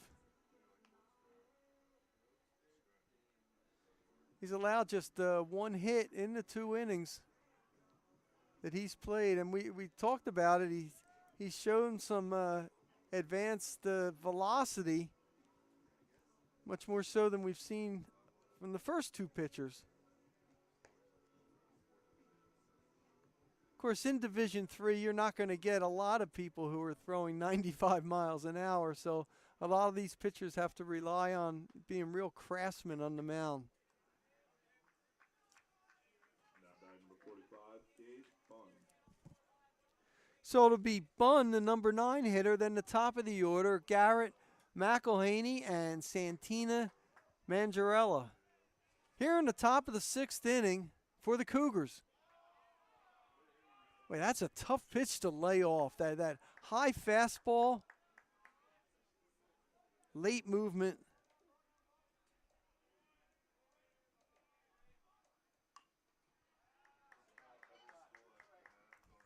Fouls that off, and it's 1-1. Bunn, who, as we mentioned, entered the game with just 3 at-bats, had a double, scored a run, and a bases-loaded walk and RBI. Both of those at-bats came in the 6th-run 3rd inning for the Cougars.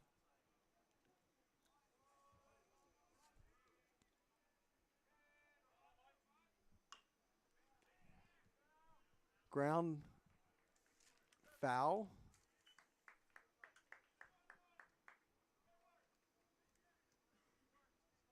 From a Swarthmore perspective, probably glad that was a foul ball, because Mutz would have had a very, very tough play at third base.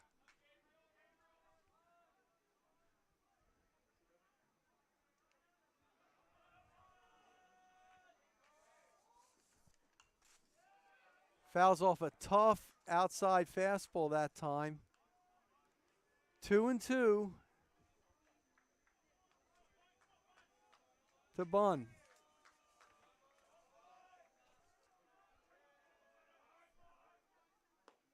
And he gets him for a cold 3rd strike.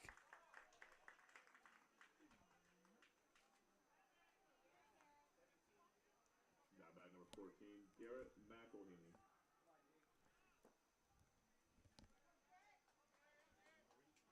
That is the 3rd strikeout for Andrew Moy. McElhaney up at the plate. Misses on that bunt.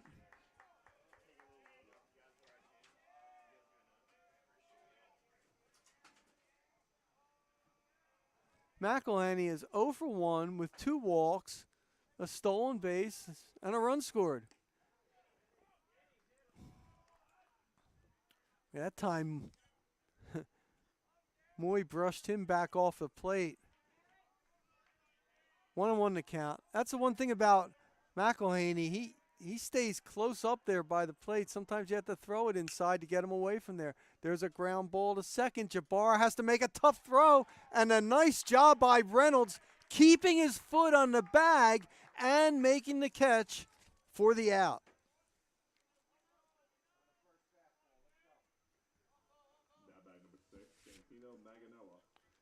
So that'll bring up Santino Maganella, who is 1 for 3. Actually struck out twice, but in between then, he had a 2-run triple. Again, he was up that pitch looking fastball. Moy took something off it.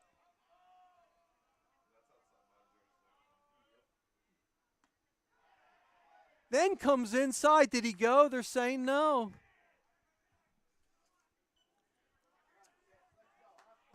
Luisella on the bases, said no.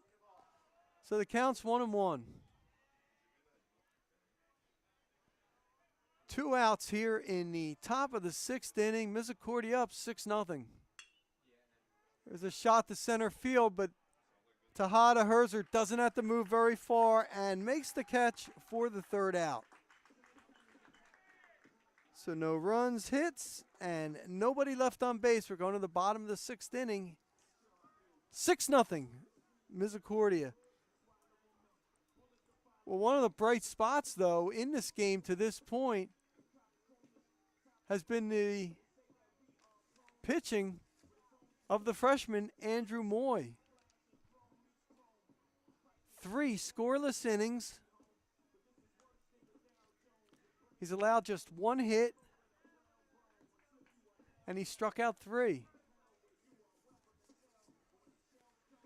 Of course, solving Valenti has been something that has been difficult to this point for Swarthmore. Valenti has allowed just 3 hits, all singles, to the Garnet. For Swarthmore this inning, it'll be batters 2 through 4, Luke Mutz, Matthew Silvestri, and Emmett Reynolds. As the Garnet, looking for some offense.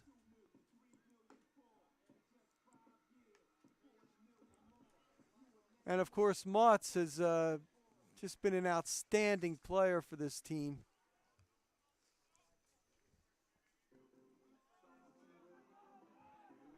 "26 hits already on the season.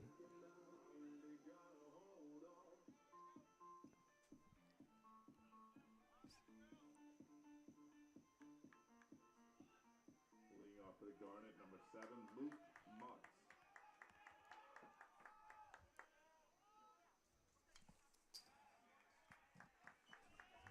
Mutz fouls that first pitch off. 2 ground outs. He grounded out to Madden at second base, and then the unassisted ground out Vosberg at first.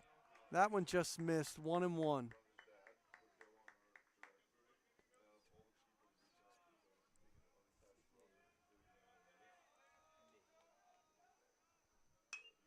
Right off Valenti's glove. That'll go off the middle for the 4th base hit for the Garnet.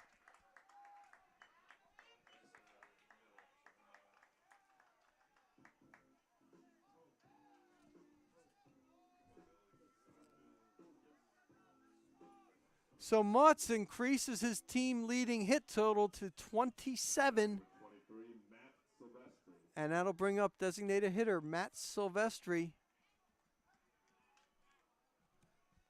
who's 0 for 2 in both times, grounded out to Miles at third base. He takes that for ball 1.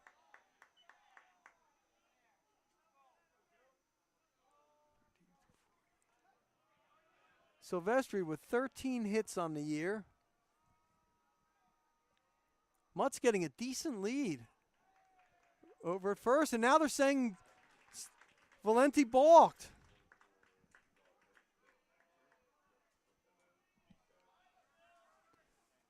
So Valenti up by 6 runs, still a little rattled by Mutz, who had a big lead at first base.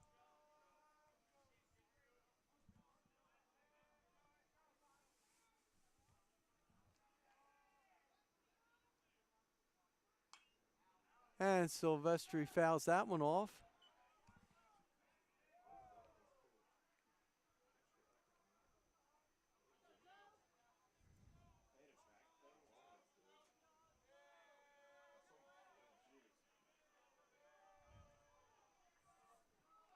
Oh, runner going at third, and he is going to make it. Mutz with the stolen base. How about that? He caught everybody by surprise.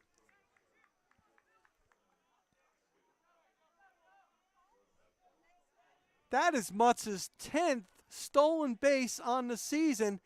He is now a perfect 10 for 10.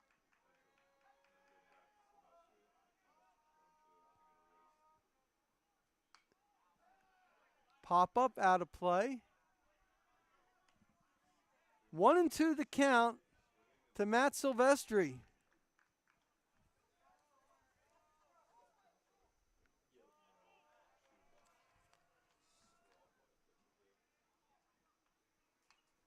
Oh, that's a tough pitch. He stayed alive that time. Fouled it right off the fists.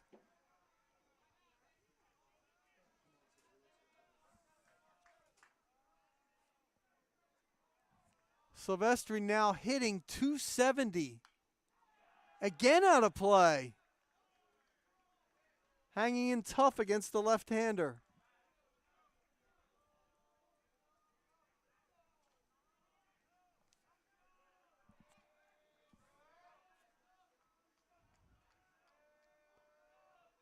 Here's the 1-2 pitch. Oh, and he took something off that, and that ball gets by, and Mutz will score. And Swarthmore's on the board on the wild pitch.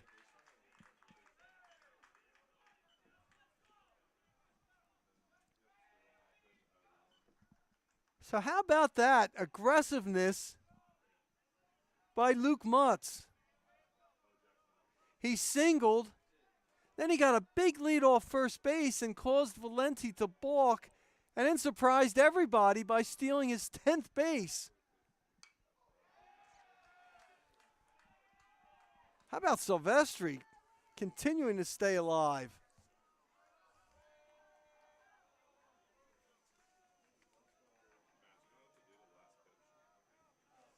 Silvestri, the freshman from Union, New Jersey. There's another foul.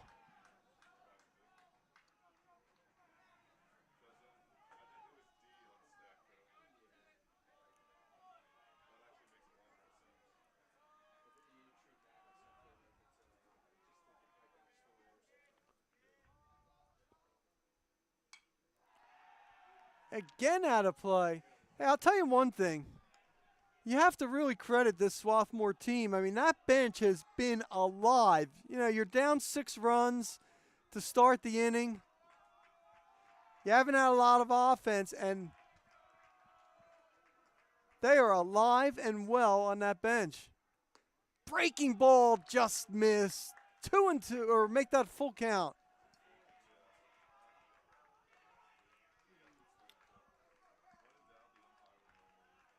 Well, one thing you could say, Silvestri really working him here. And there's a shot to right field. But right there is Manganella with the catch. It looked like Manganella was going to come in on that ball for a minute. Got his bearings and went back on it for the first out. So that'll bring up the cleanup hitter, Emmett Reynolds. Now batting number 25, Emmett Reynolds.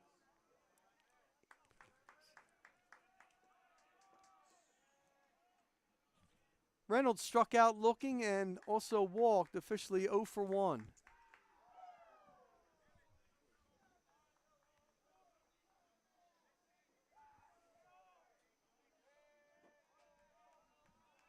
Reynolds has had a good eye. That was his 8th walk of the season. There's a strike. That had some real late movement on it by Valenti, who quickly gets ahead 0-2.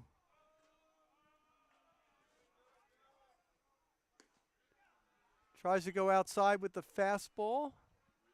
Misses. 1-2 to the first baseman, Emmett Reynolds.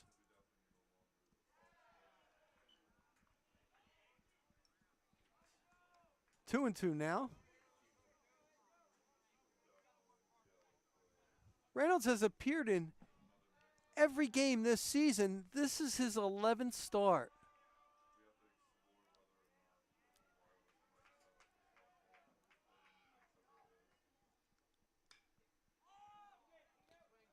That ball's out of play. Manganella with a long run, but didn't have a chance at that.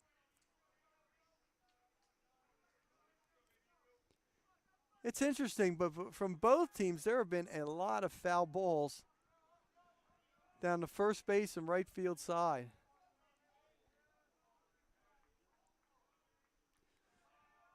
So 2-2, 1 out here in the 6th. There it is again.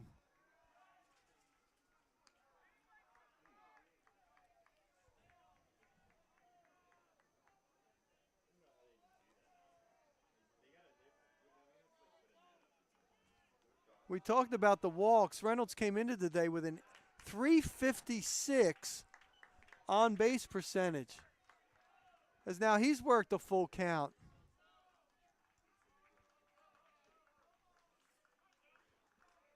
So Valenti, who had been getting ahead of batters, strikes him out there.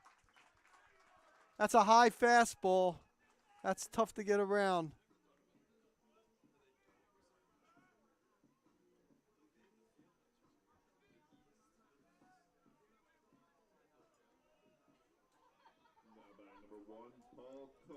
Fourth strikeout for Valenti. Paul Cook now at the plate, and he takes that pitch for a strike.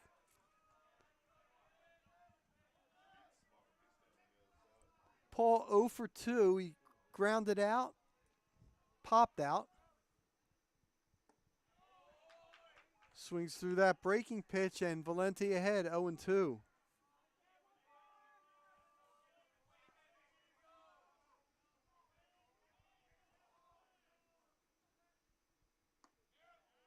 Just missed. 1 and 2.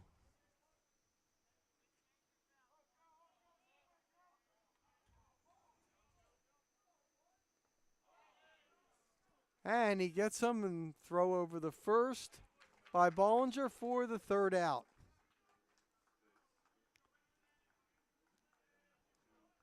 But 1 run on 1 hit and nobody left on base. We're through 6. And it is Misericordia 6 and Swarthmore 1. And how about Moy coming out for his fourth inning of work?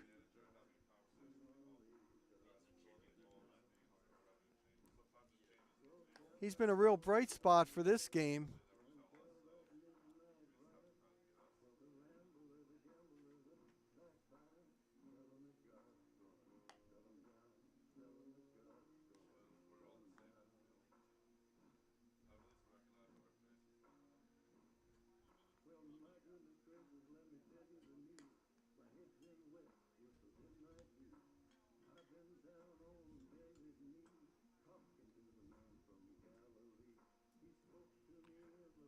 Moy in his first 3 innings threw 41 pitches. Schessler, the starter, threw 61 in 2 1/3. Jones in 2/3 of an inning threw 22, and Moy has had 41 pitches in his 3 innings, and he's been very impressive.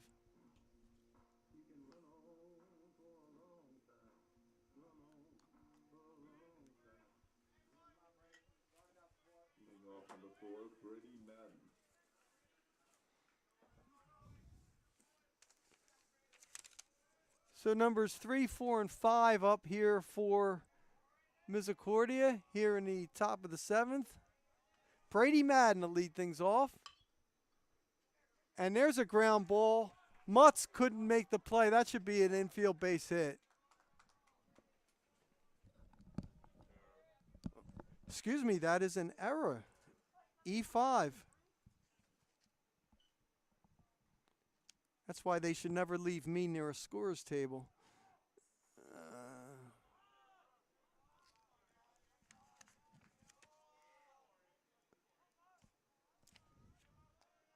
So that is the first error of the game. Now I'll bring up Derek Vosberg. That's low for a ball. Nice job by Jacobson there. Vosberg is 0 for 1. He was hit by a pitch his first 2 times at plate. And in his last time up, he hit into a double play. Oh, that ball's going to find a gap there. That's going to be extra bases. 1 run will score on the RBI double by Derek Vosberg.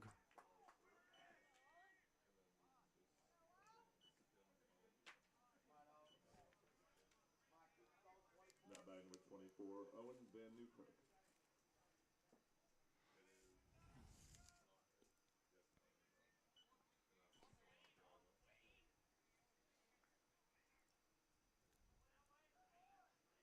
So that'll bring up Owen Van Newkirk,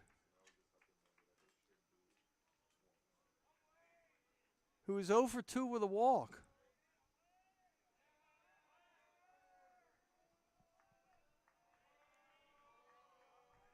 Newkirk is struck out looking twice. That's low for a ball. Another nice block by Jacobson there. So runner on second, Vosburg. Nobody out. 1 run in. Misericordia 7, Swarthmore 1. Here in the top of the 7th.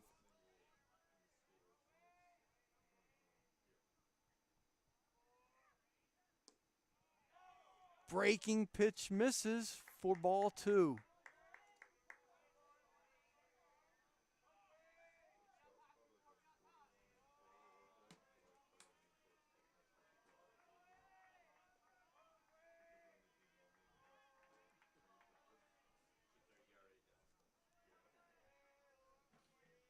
And Newkirk steps out.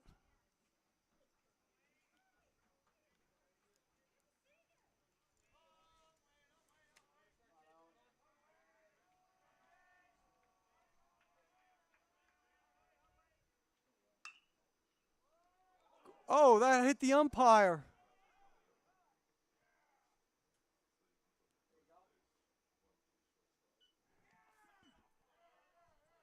That hit umpire Luisella there.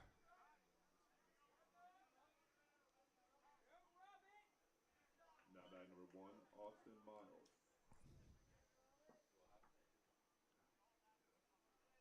So the ball was dead there.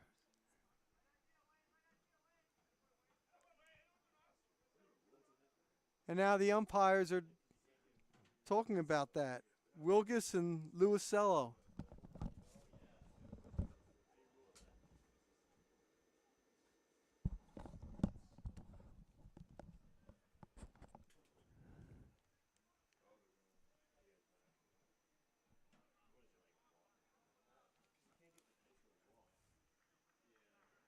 So now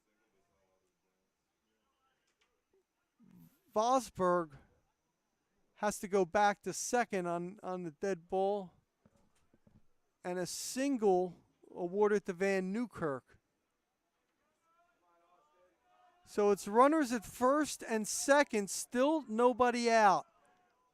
Moy in some trouble here in the 7th inning, 1 run already in on the RBI double by Vosburg. And that'll bring up Austin Miles. Miles is 0 for 2, but he does have a sacrifice fly RBI. Whoa. There was a pickoff play, but Jabbar was nowhere near the bag.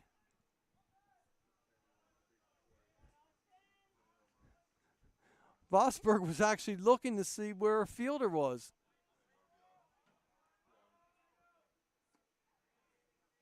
Low for a ball.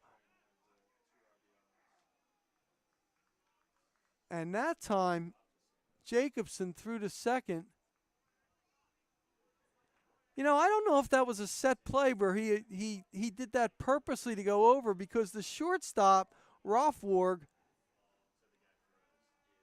acted as if he was going to get the ball, but I think that was purposely done to see if they could get the runner at second to try to go to third.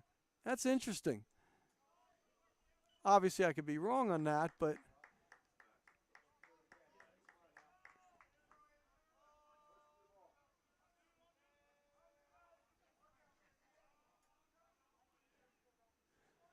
anyway, the count's even here on Austin Miles.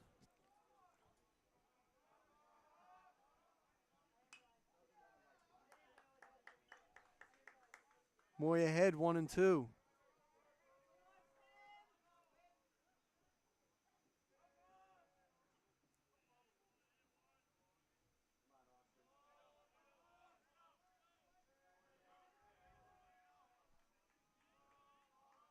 It's been a Impressive offensive performance today for the Cougars. Curveball, he gives it a long tag, and that's over the left fielder's head, over Johnson's head. 1 run will score on the RBI double by Austin Miles.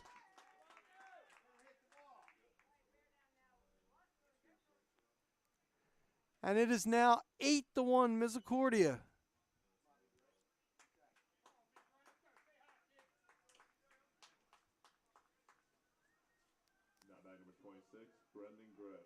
So Moy, who was so impressive in his first 3 innings, again, we mentioned he had only pitched 6 1/3 coming in. He was really impressive for the first 3.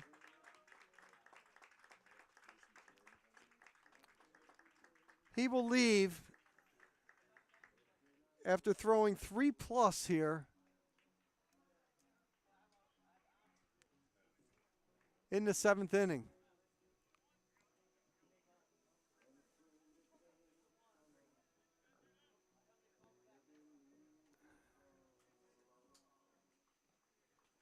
Now pitching for the Garnet, number 10, Casey Jordan.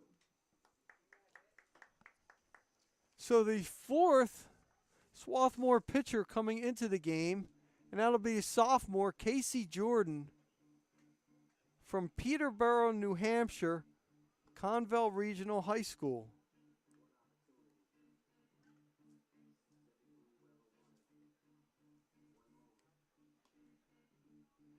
Scheffler started. He went 2 1/3. Jones Shaw 2/3. And now it's Moy who pitched 3+.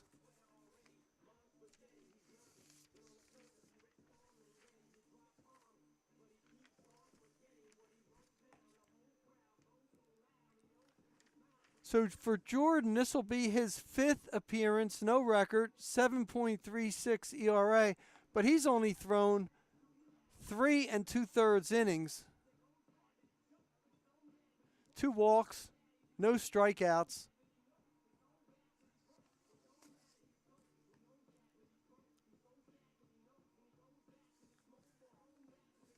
And again, we talked about these games are for the young players to kind of get their feet wet. As we mentioned, Moy entered the game 6 1/3 innings. He's already pitched 3+. And now Jordan. The 4th Swarthmore pitcher.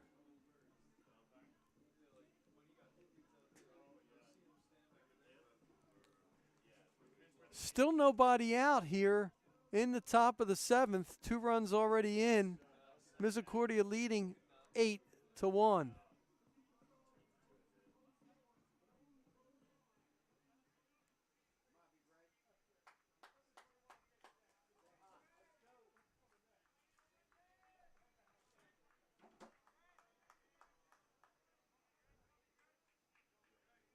So that'll bring up the center fielder, Brendan Gray,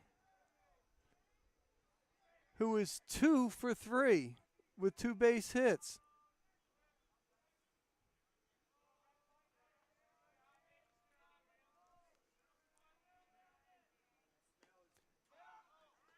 That ball goes off the glove of Jacobson.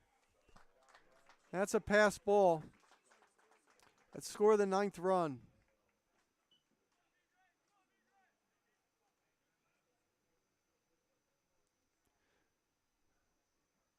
So Van Newkirk scores.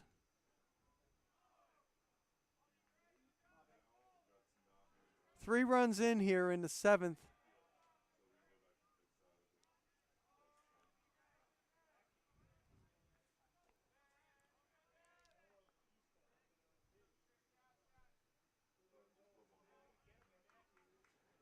And now Miles, the runner at third. Still nobody out.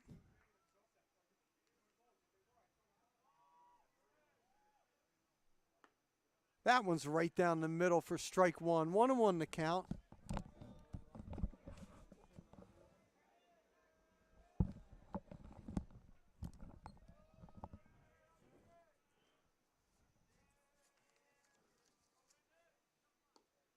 Breaking pitch just missed.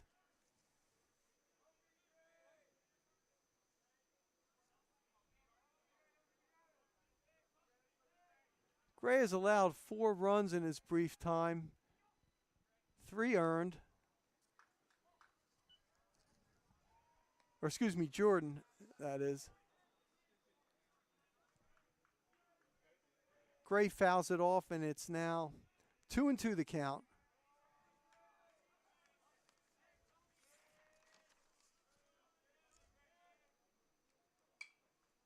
Pop up. Mutz chasing it. And he'll make the catch for the first out.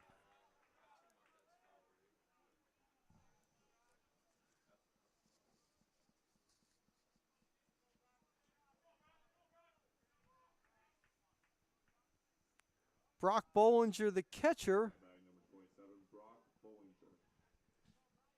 officially 0 for 2. He was also hit by a pitch. Batted twice in that 6-run third inning. Started things off with a pop out. Later on was hit by a pitch in the inning.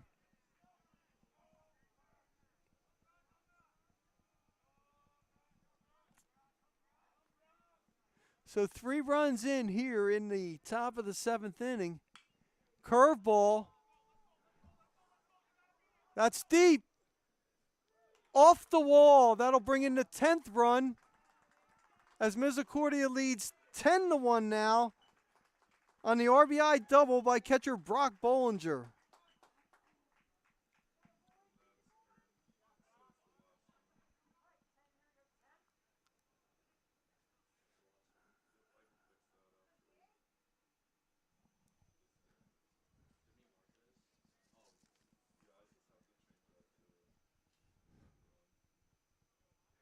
Gabe Bunn, the shortstop.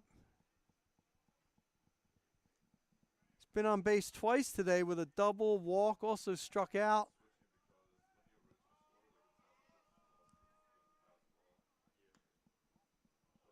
That's inside. That actually almost hit him. So after Swarthmore scored its first run in the bottom of the 6th inning, Misericordia has answered with 4 here in the top of the 7th. Curveball, low and inside. Ball 2, 2-0 the count.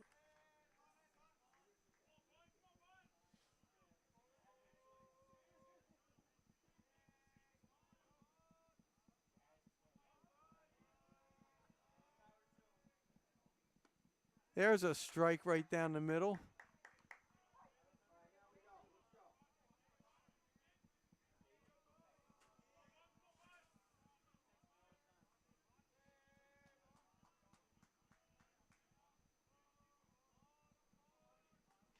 It'll be interesting to see if Mcelhaney will come out or pitch anymore. There's a grounder to Mutz. Looks the runner over at second. That's an excellent job, and then makes the throw over the first.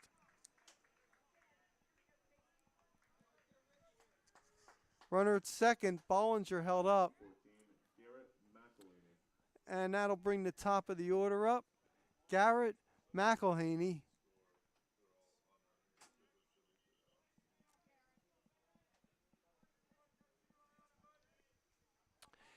It'll be interesting if Valenti will come back out because he has thrown 88 pitches in the first 6 innings. So we'll see how Pete Egbert, the manager of Misericordia, plays this.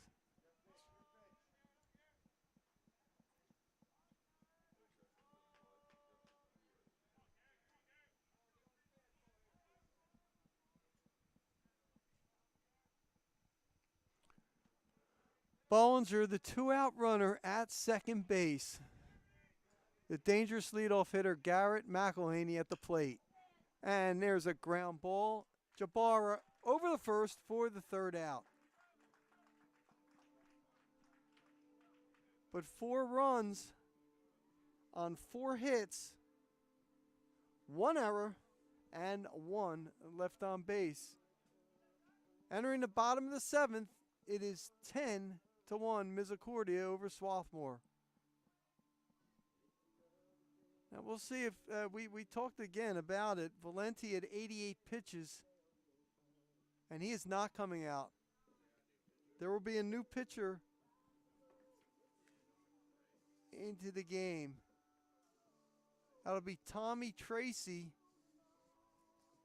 a junior right-hander from Middletown, Delaware.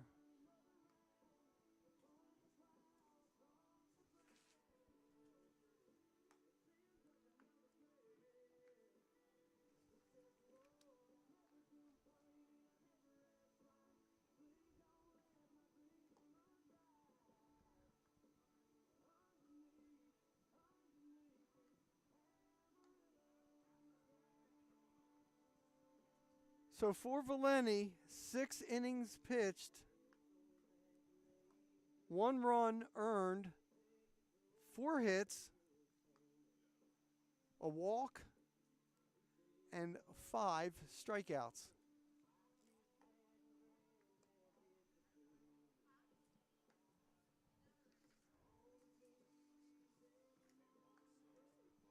Again, we mentioned that he came into the game 1-1 with a 5.71 ERA. But an excellent job by Valente.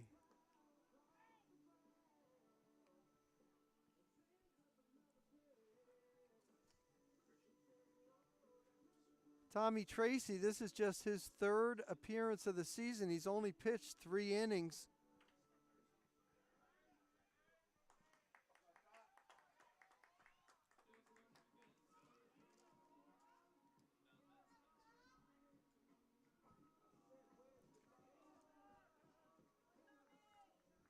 So Swarthmore, which has been very active on the bench, staying in the game despite the score, will now try to get some runs now that Valenti's out of the game. It'll be Jabara, Rothborg, and Jacobson.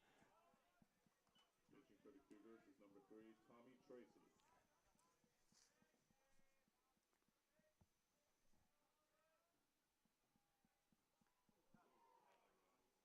Oh, Jabara is hit by the pitch.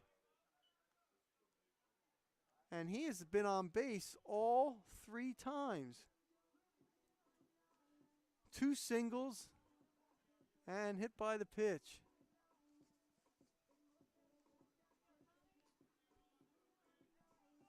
Now batting number 18, Max Walford, the freshman from Houston, Texas. Emory Weiner High School. Jabara trying to shake off that hit at first base. He's the leadoff base runner.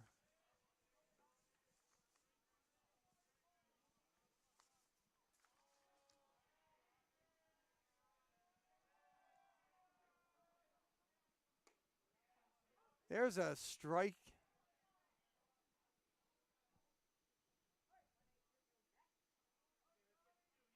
By the way, Jabara has stolen 4 bases in 5 attempts, and he's getting a big lead over there at first base.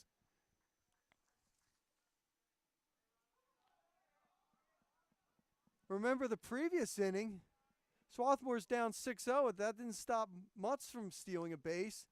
That's high and inside, 1-1.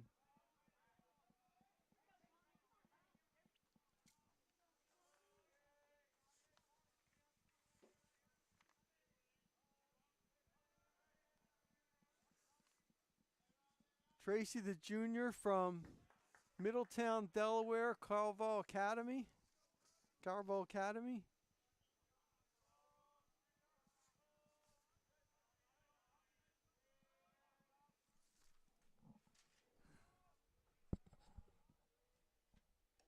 High. Ball 3.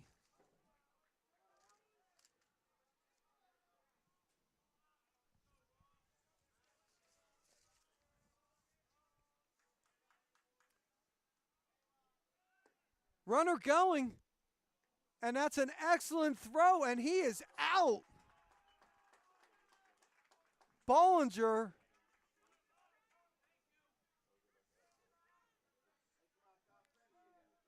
and Jabara is out, caught stealing. So he's now 4 for 6 on the season. That was a strike, so the count's now full. Rolfborg fouls that off. It's daring base running, but down 10-1. It's like the old cliche, it's only a good play if it's successful. And there's ball 4.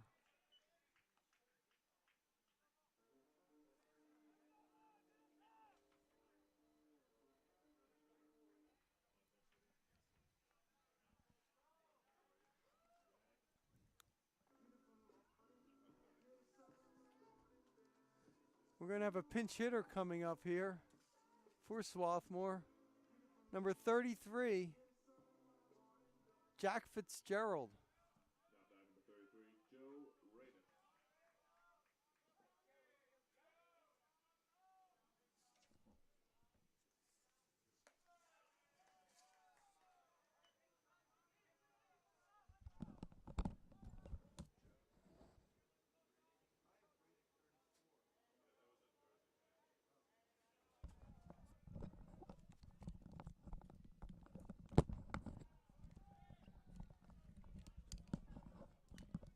Excuse me, this is Joe Radick. There was a jersey change, I've been told. So Joe Radick, the pinch hitter.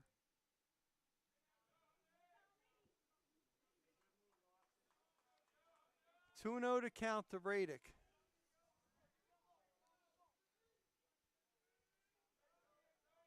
Sophomore from Middle River, Maryland, the McDonough School. Fouls that off. 2-1 to count.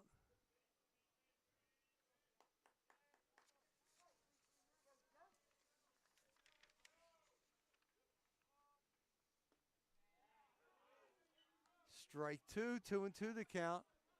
This is Radick's 10th game of the season. He's made one start. He's only batted 13 times, 3 for 13, 231.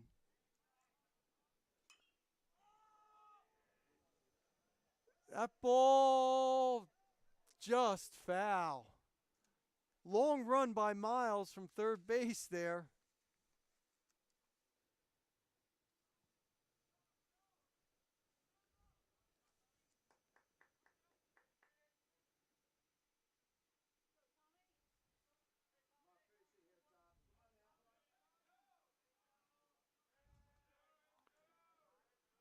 Radick has 3 hits, as we said, scored 3 runs.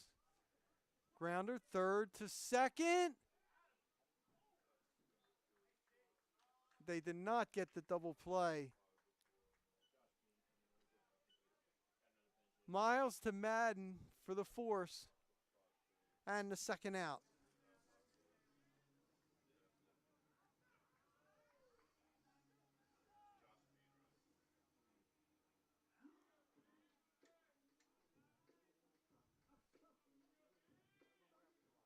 And Hitting number 24, Josh Bean. And we have Josh Bean now at the plate, pinch hitting for Evan Johnson, the number 9 hitter.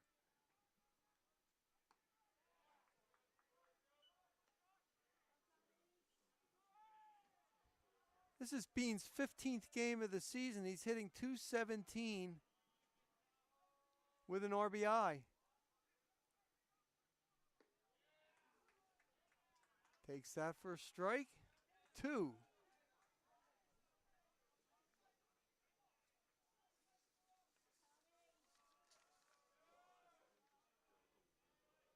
Being a junior from Baltimore, Maryland.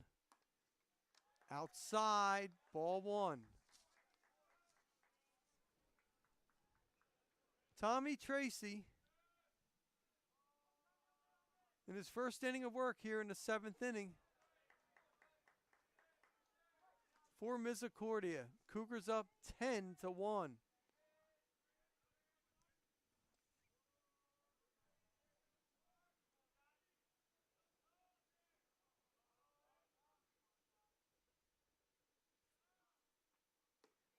And he gets him for strike 3.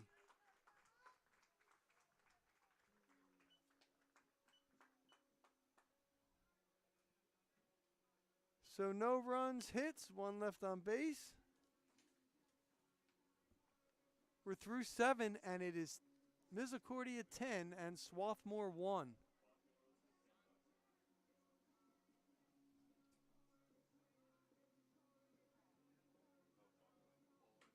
And we're going to have a new pitcher for Swarthmore.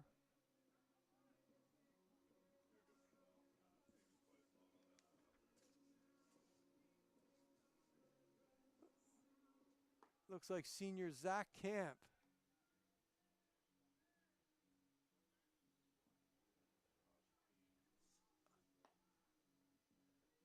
Now, excuse me, that's Jack Bowling, the freshman right-hander.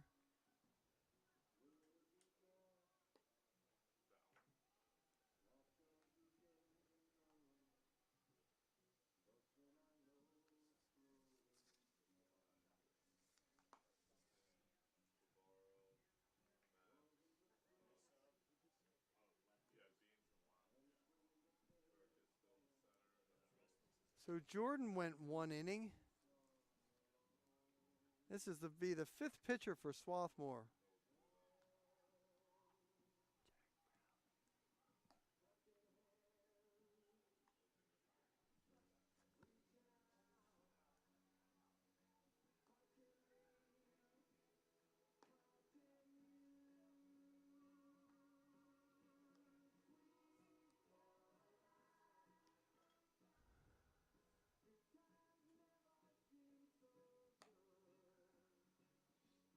Moy's final line, 3+ innings pitched, 4 runs, 2 earned runs, 4 hits, 1 walk, 3 strikeouts, 51 innings pitched.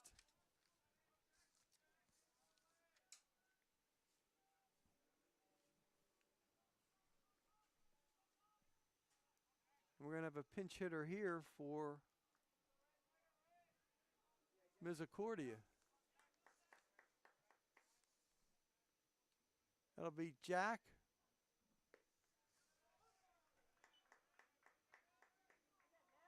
Regnay.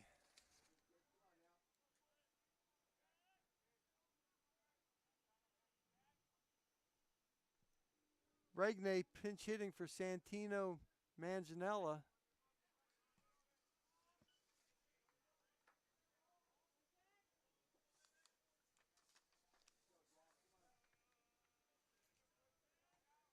First-year player from local product from Westchester, PA. Went to Unionville High School. Always a baseball power in the Chestmont.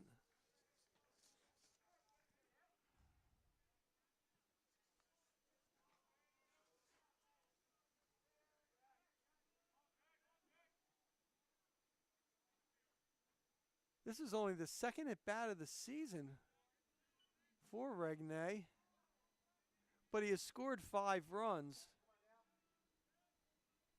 1 stolen base in his only attempt.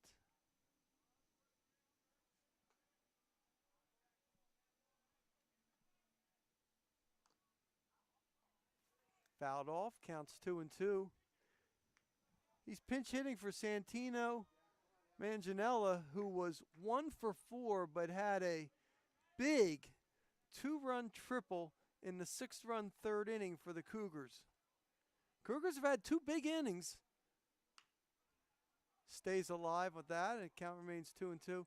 6 runs in the 3rd, 4 runs in the 7th to lead it 10-1.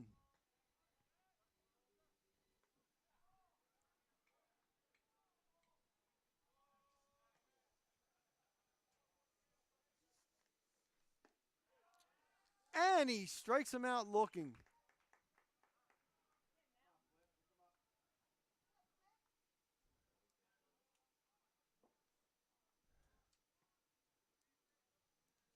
More substitutions coming in as Zach Pothoff, Jason Sanfilippo, a junior infielder from Wayne, New Jersey.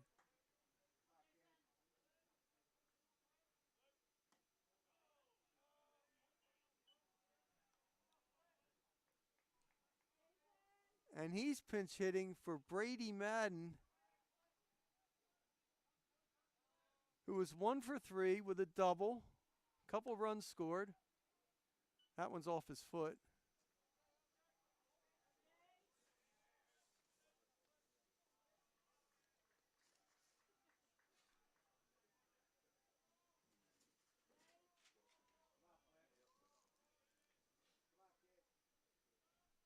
This is the 6th appearance for Balling.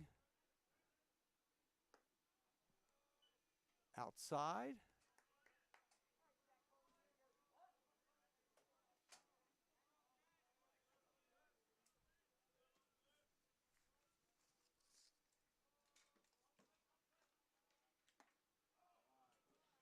Boy, pretty good velocity there, but it's up and in. 3-1 the count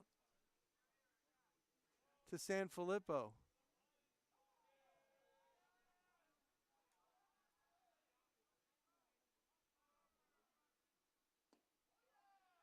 Strike 2, counts full. Misericordia going to be a force in that MAC Freedom Division, as the Cougars are just about every year.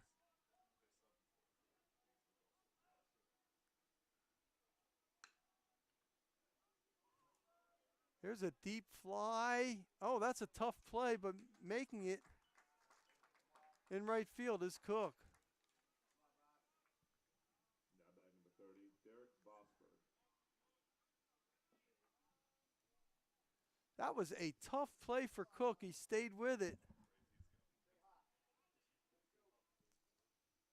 And now that'll bring up Derek Vosberg. Vosberg has had an interesting day.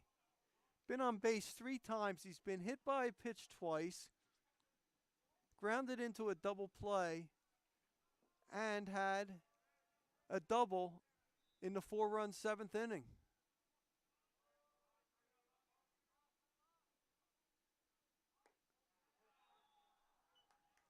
Bowling hits the outside corner.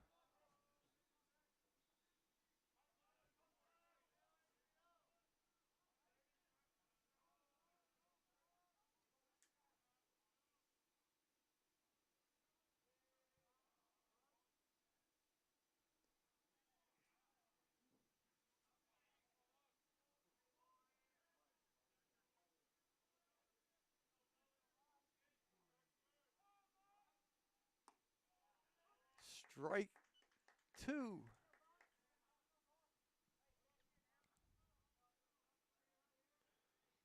Bowling is the 5th pitcher for Swarthmore today. Off the fists, count remains 1-2. Of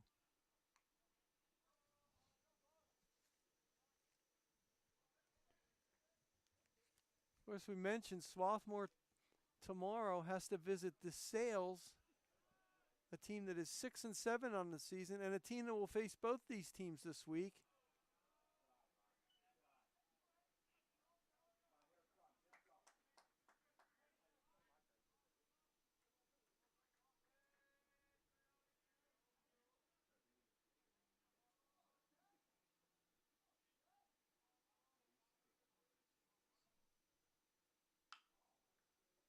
That grounder, that's going to be a base hit.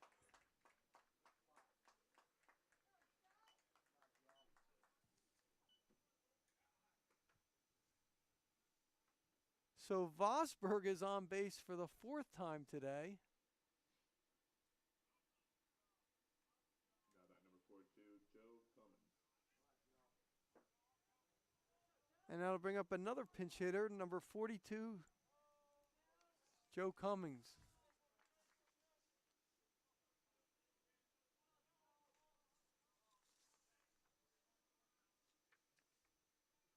He's a junior outfielder from Warrens, New York. There's a base hit right up the middle.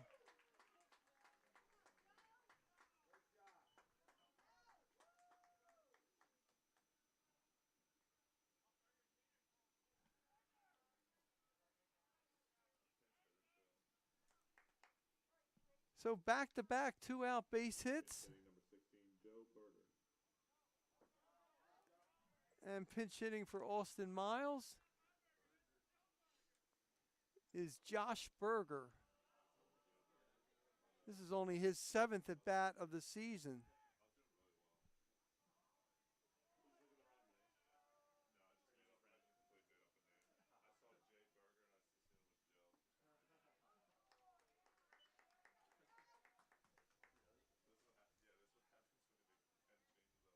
Berger 1 for 6 with a run scored.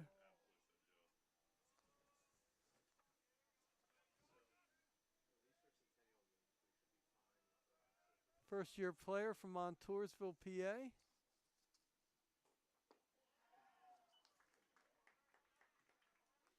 Breaking pitch for a strike.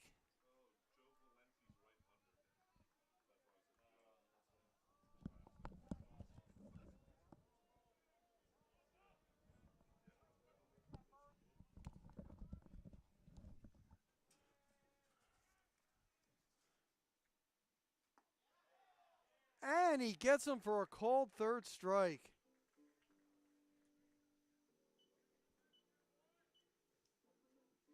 So Ballin got 2 strikeouts. No runs, 2 hits, 2 left on base. We're going in the bottom of the 8th inning, and it's 10-1 Misericordia over Swarthmore. And I think we're going to see wholesale changes here.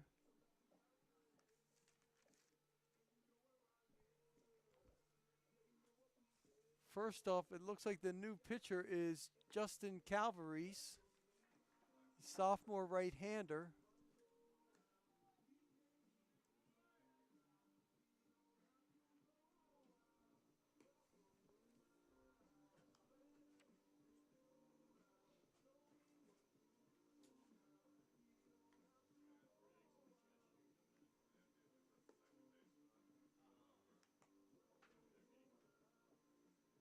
So Tracy faced 4 batters,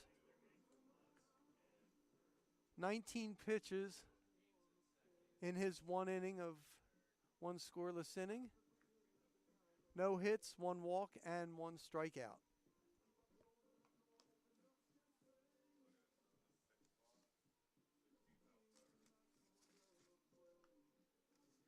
We'll try to get these substitutions in.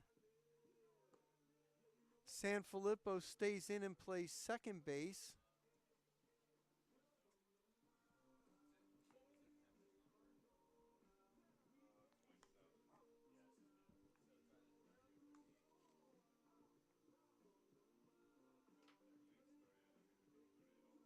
At third base is Josh Berger. He stays in the game as well for Miles.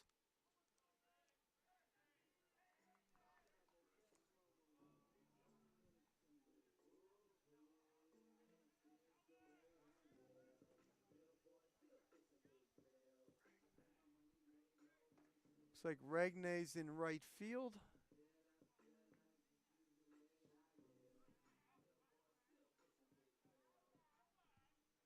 So a lot of changes. We'll keep trying to get them here.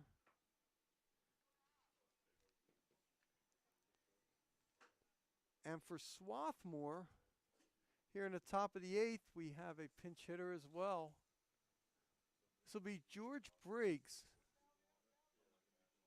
senior from Pleasanton, California.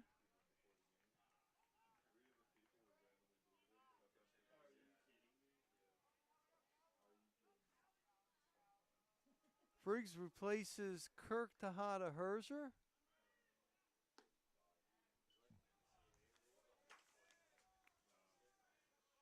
New pitcher Justin Calvarese, the sophomore from another local product from Oaks, PA, from Springford High School.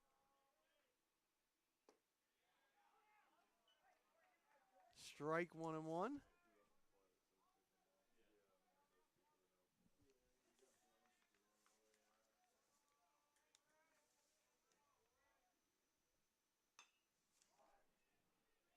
Grounder. Oh, done over the first. Make that Berger with the play as He cut in front of Dunn that time, made the play for the out.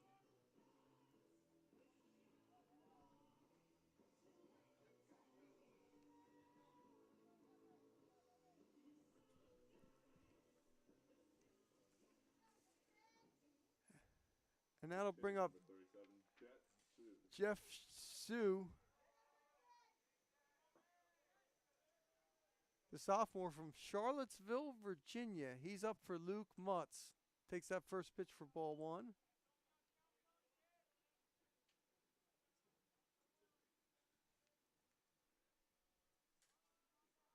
Mutz was 1 for 3 with a base hit.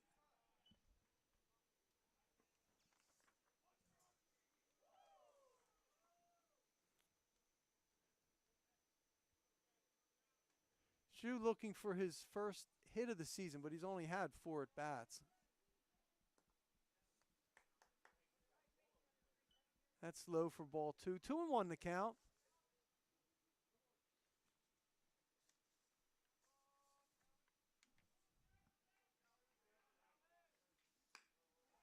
And that is his first hit of the season. A 1-out single here in the 8th for Jeff Shu.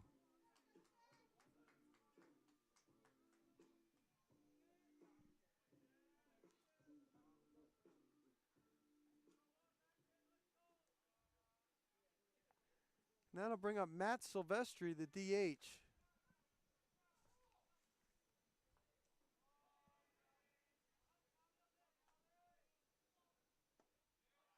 There's strike 1.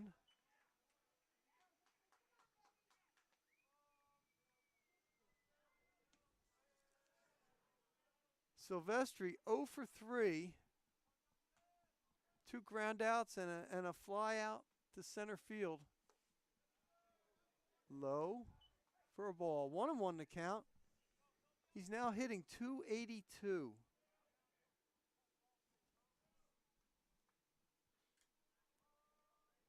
Shu's getting a decent lead there at first base. Outside corner, strike 2.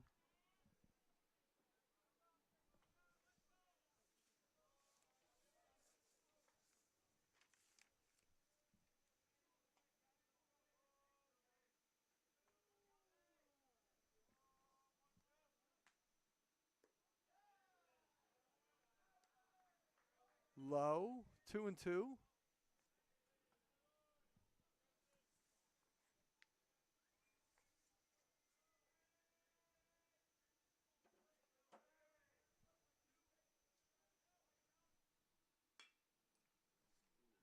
Grounder to Dunn over the second.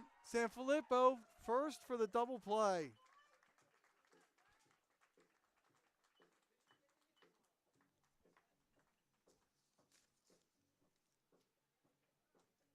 So Calvary's with a nice inning of pitching.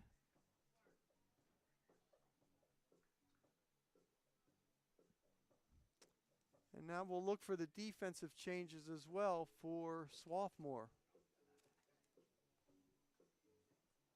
And we're also going to get another new pitcher.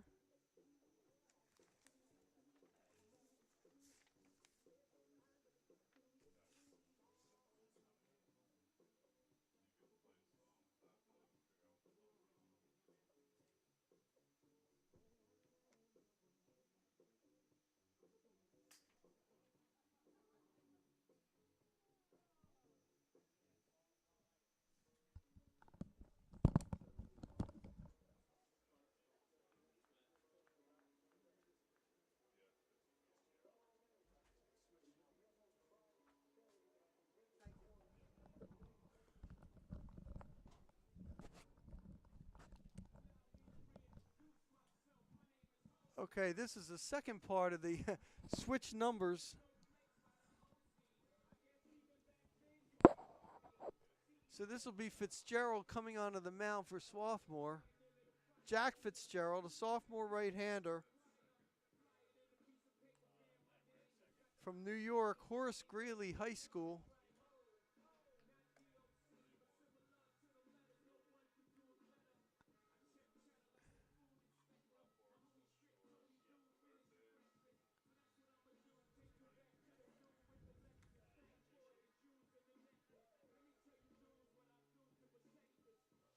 He is the 6th pitcher of the day for the Garnet.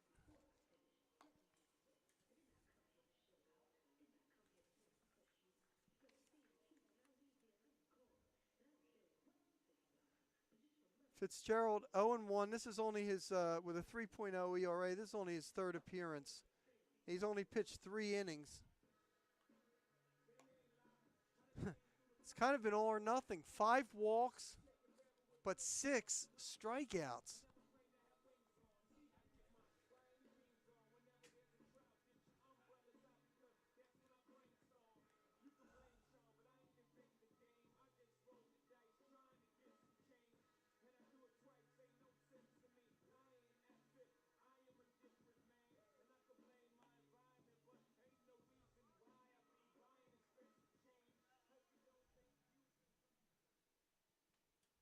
So it's been quite an offensive show today for the Cougars. Pinch hitting number 18, Colin Telford.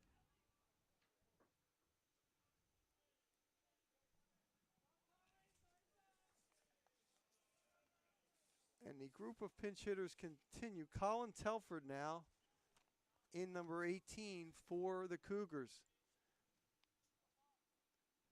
Pinch hitting for Brendan Gray.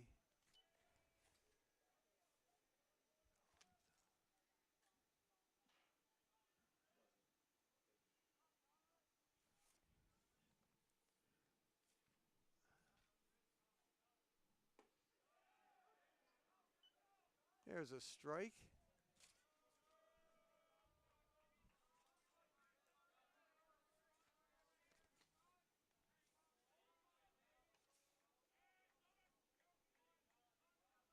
Telford's only had 3 at-bats this season. This is he's still looking for his first hit.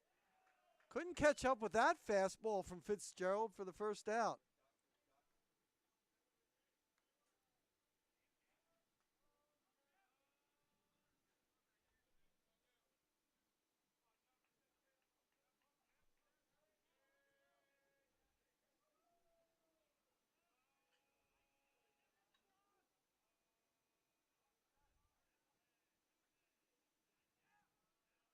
We've seen at times some of these young arms for Swarthmore.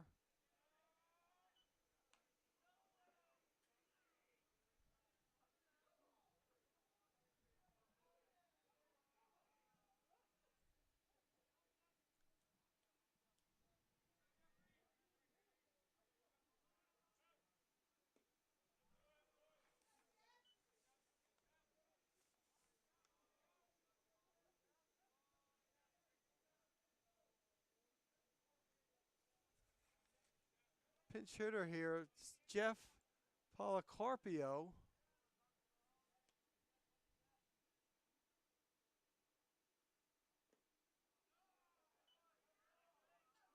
Three and 0 the count.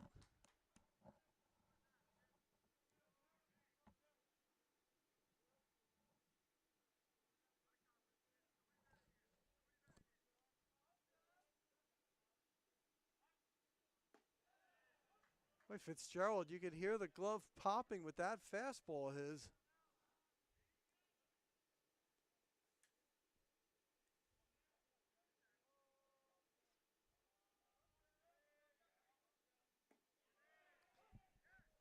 There's a strike, 2. Count is now full. Swarthmore coach Matt Midkiff has said that he thinks his team's going to benefit from this really tough, and there's strike 3. 2 straight strikeouts for Fitzgerald. Really benefit from this strong non-league schedule. He had another pinch hitter, Jared Hoffman, coming up for the shortstop, Gabe Bunn.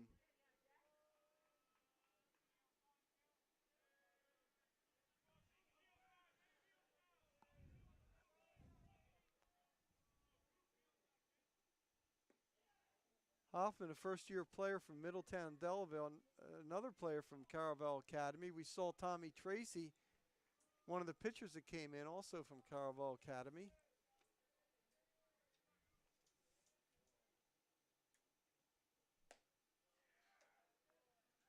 Boy, Fitzgerald really showing a good, strong fastball there. That one out of the strike zone now.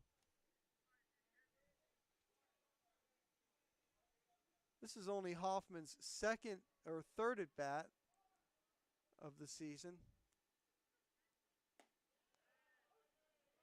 There's a strike. A game for Pete Egbert, the head coach of Misericordia, to get a lot of people some action here.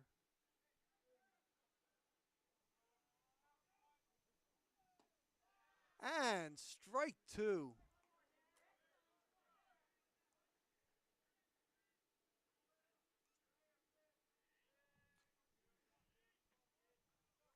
Fitzgerald, the sixth Swarthmore pitcher today.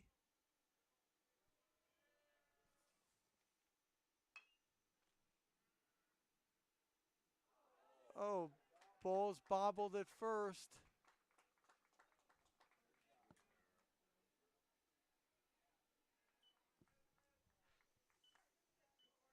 And that'll be an error.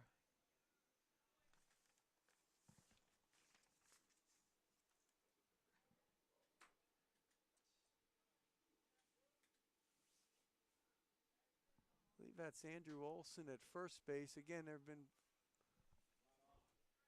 wholesale substitutions here.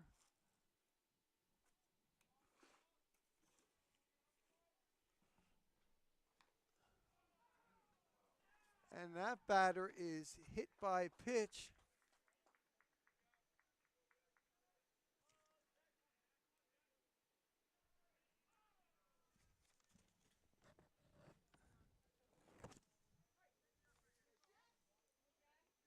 That was Austin Jack, by the way, hit by pitch.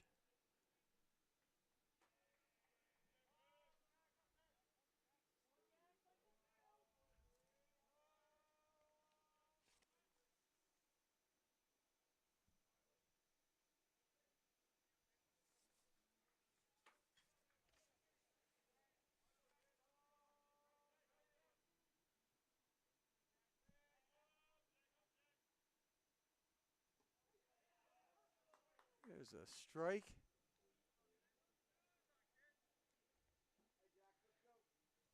Jack Regnay, this is his second at bat. He struck out looking his first time up.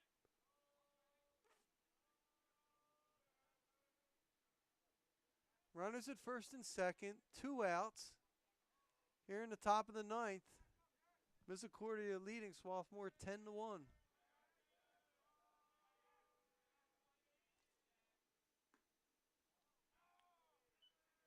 Outside, 1-1.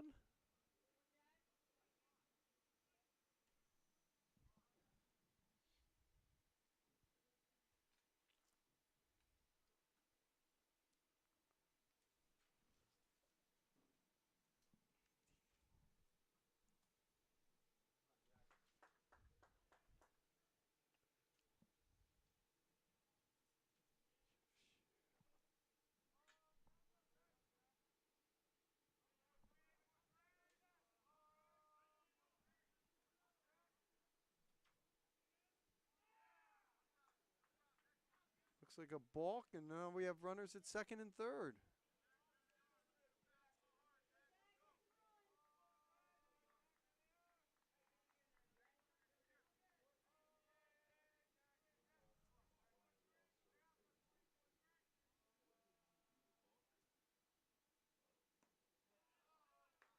Just missed.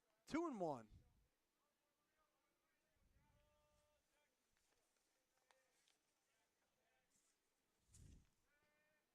It looks like out of the 6 Swarthmore pitchers that Fitzgerald here has had the best velocity.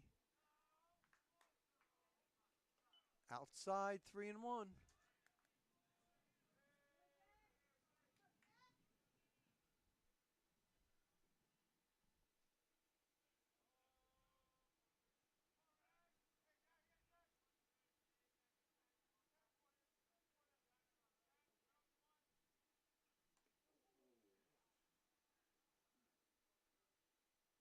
That ball hit him. Was 3-1 anyway, but that'll load the bases.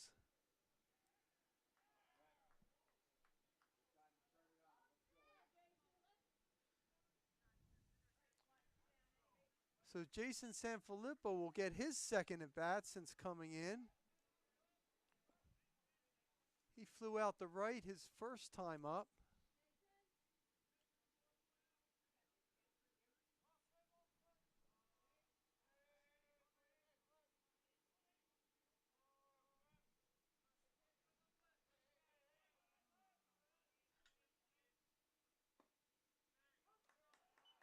There's a strike. Misericordia did all its damage in 2 innings here today. 6 runs in the 3rd inning. 4 runs in the 7th.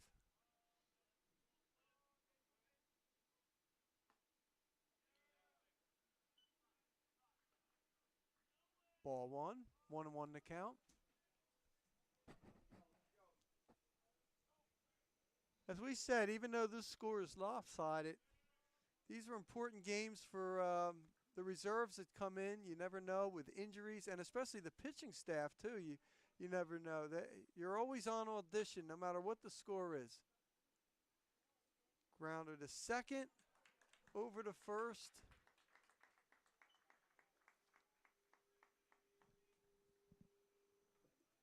And now Swarthmore will have its final at bat.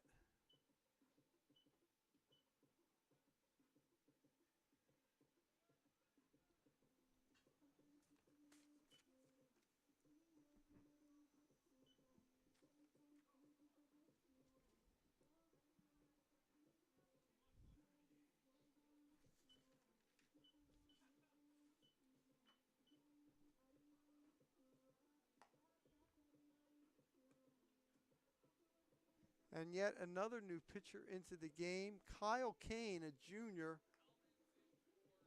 from Tawaco, New Jersey, Montville High School.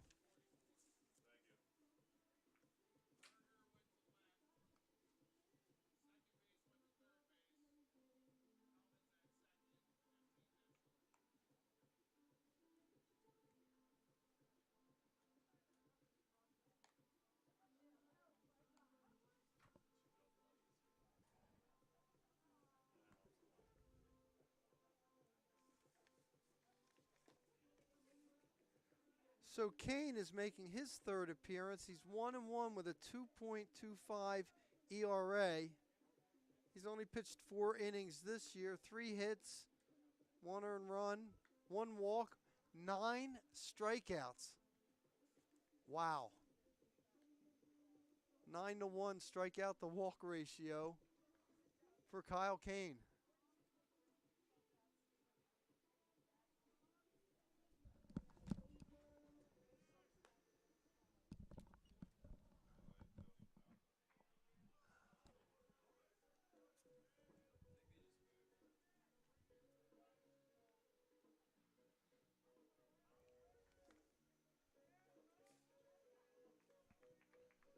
So Andrew Olson will lead things off in the 9th inning for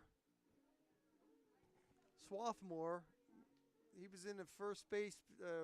We saw him last inning for Emmett Reynolds. Takes the first pitch for a strike. Olson, a senior from Valley Cottage, New York, but went to Don Bosco Prep, which is located in New Jersey, not far from New York. There's an off-speed pitch that time by Kane.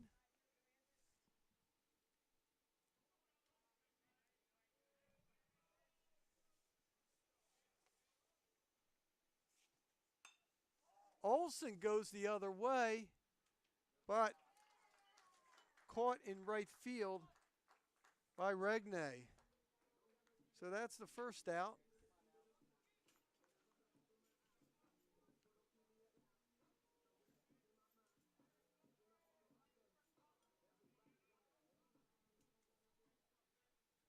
And that'll bring up Paul Cook. 0 for 3 today. Pop that out of play.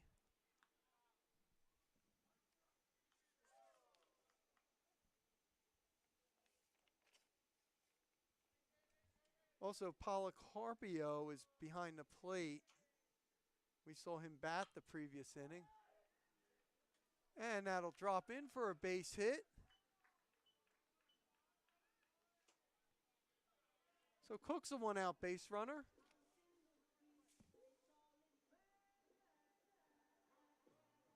And that is his 19th hit of this season.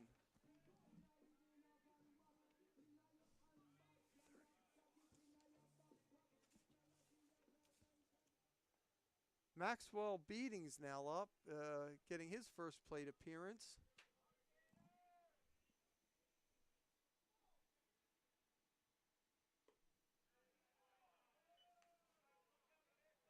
Takes the first pitch for a ball. Beating the freshman from San Francisco, California.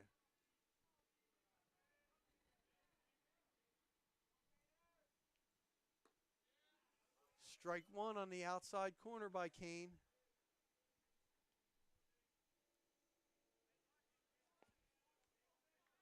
This is only his 5th at bat of the season, looking for his first hit.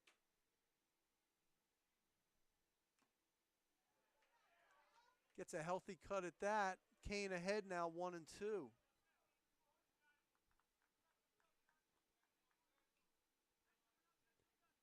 He's replacing Nate Jabara, who was actually on base 3 times today for Swarthmore. 2 base hits, and he was hit by a pitch. And there's his first base hit. Down the third base line, and he'll go into second. As Max Beating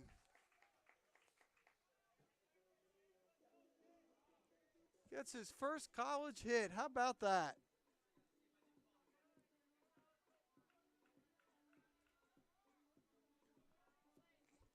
Cook going to third.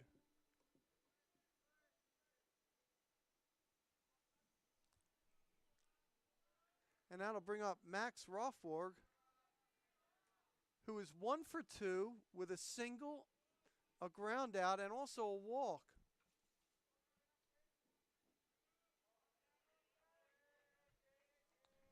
Aren't many players that have gone the distance.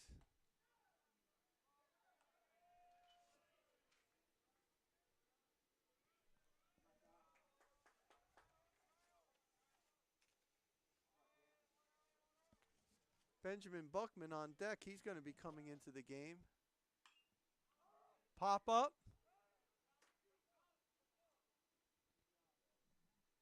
And Swarthmore will score the second run on the sacrifice fly by Rothborg.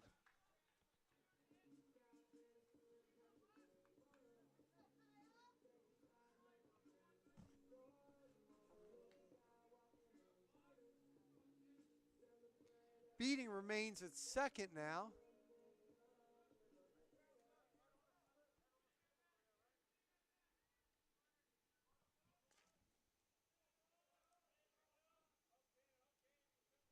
And that'll bring up Buckman, the freshman from Chapel Hill, North Carolina.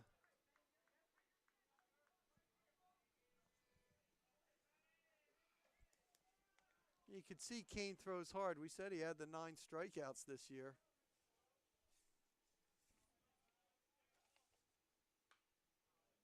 Out of play, 0-2.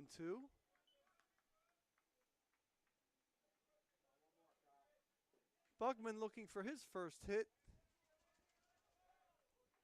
This is only his 6th at bat.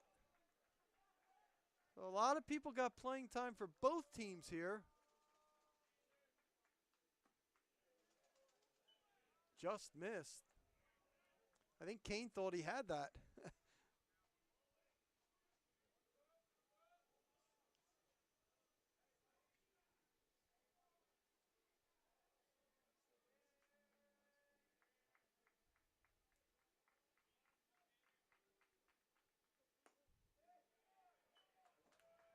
Outside, 2-2.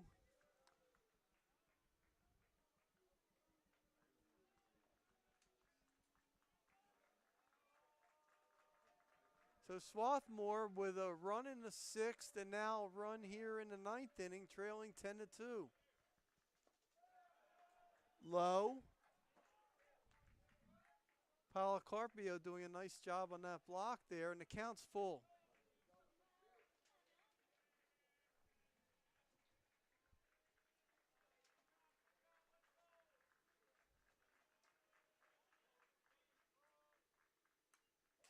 Stays alive, fouling off a fastball. That is not an easy pitch.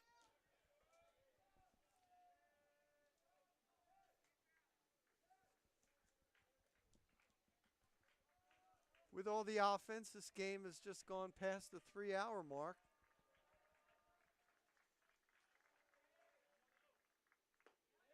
And he gets him on a cold strike 3.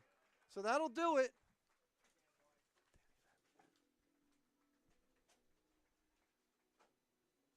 Misericordia improves to 11-6 with a 10-2 win over Swarthmore.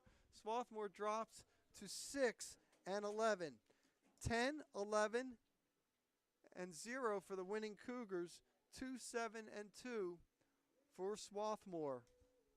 Winning pitcher is Joe Valente. He's now 2-1. And the losing pitcher is Alex Schessler for the Garnet. An offensive show, and as we said, this is the second time these two teams have met this year. Swarthmore winning the first one 9-8, but it was a different story today as Valente really was a story in his start.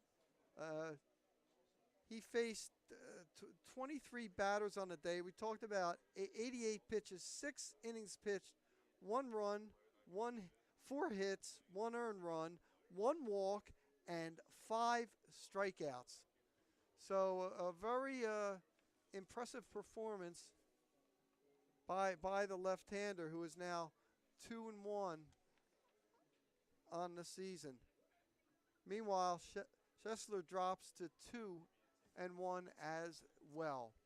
So that'll do it. Again, I'll be back doing Swarthmore over the weekend, a doubleheader here at Clothier Field against Ramapo, the New Jersey Athletic Conference. So that final score, once again, Misericordia 10, Swarthmore 2. Mark Narducci saying thanks for watching, and we'll see you next time.